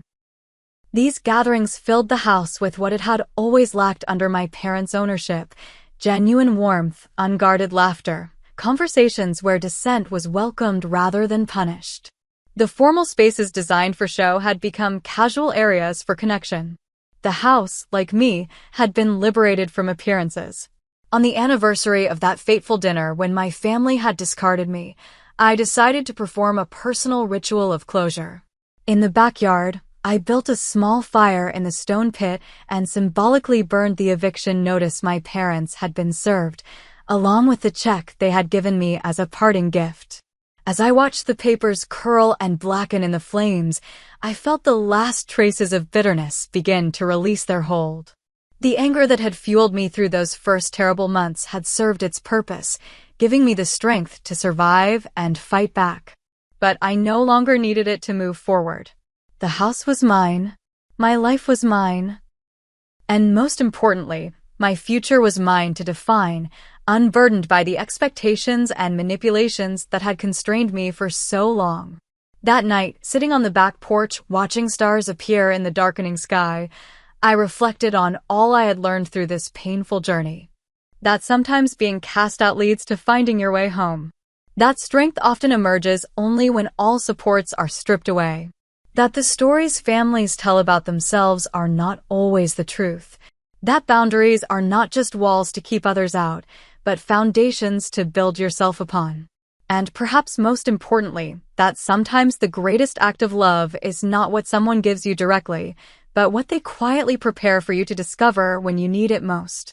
My grandmother had seen me, truly seen me, and in doing so, had given me the tools to finally see myself clearly too.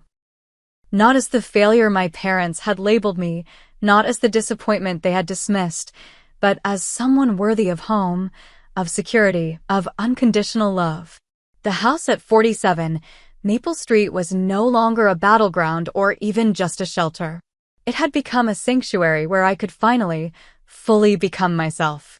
Have you ever experienced someone unexpectedly coming through for you when others let you down? How did that change your perspective on family and relationships? Share your thoughts in the comments, and if this story resonated with you, please hit that like button and subscribe to hear more stories of resilience and unexpected second chances. I'm so grateful to each of you for accompanying me on this journey of healing and reclamation. Remember, sometimes our greatest strength emerges only after we've been broken open.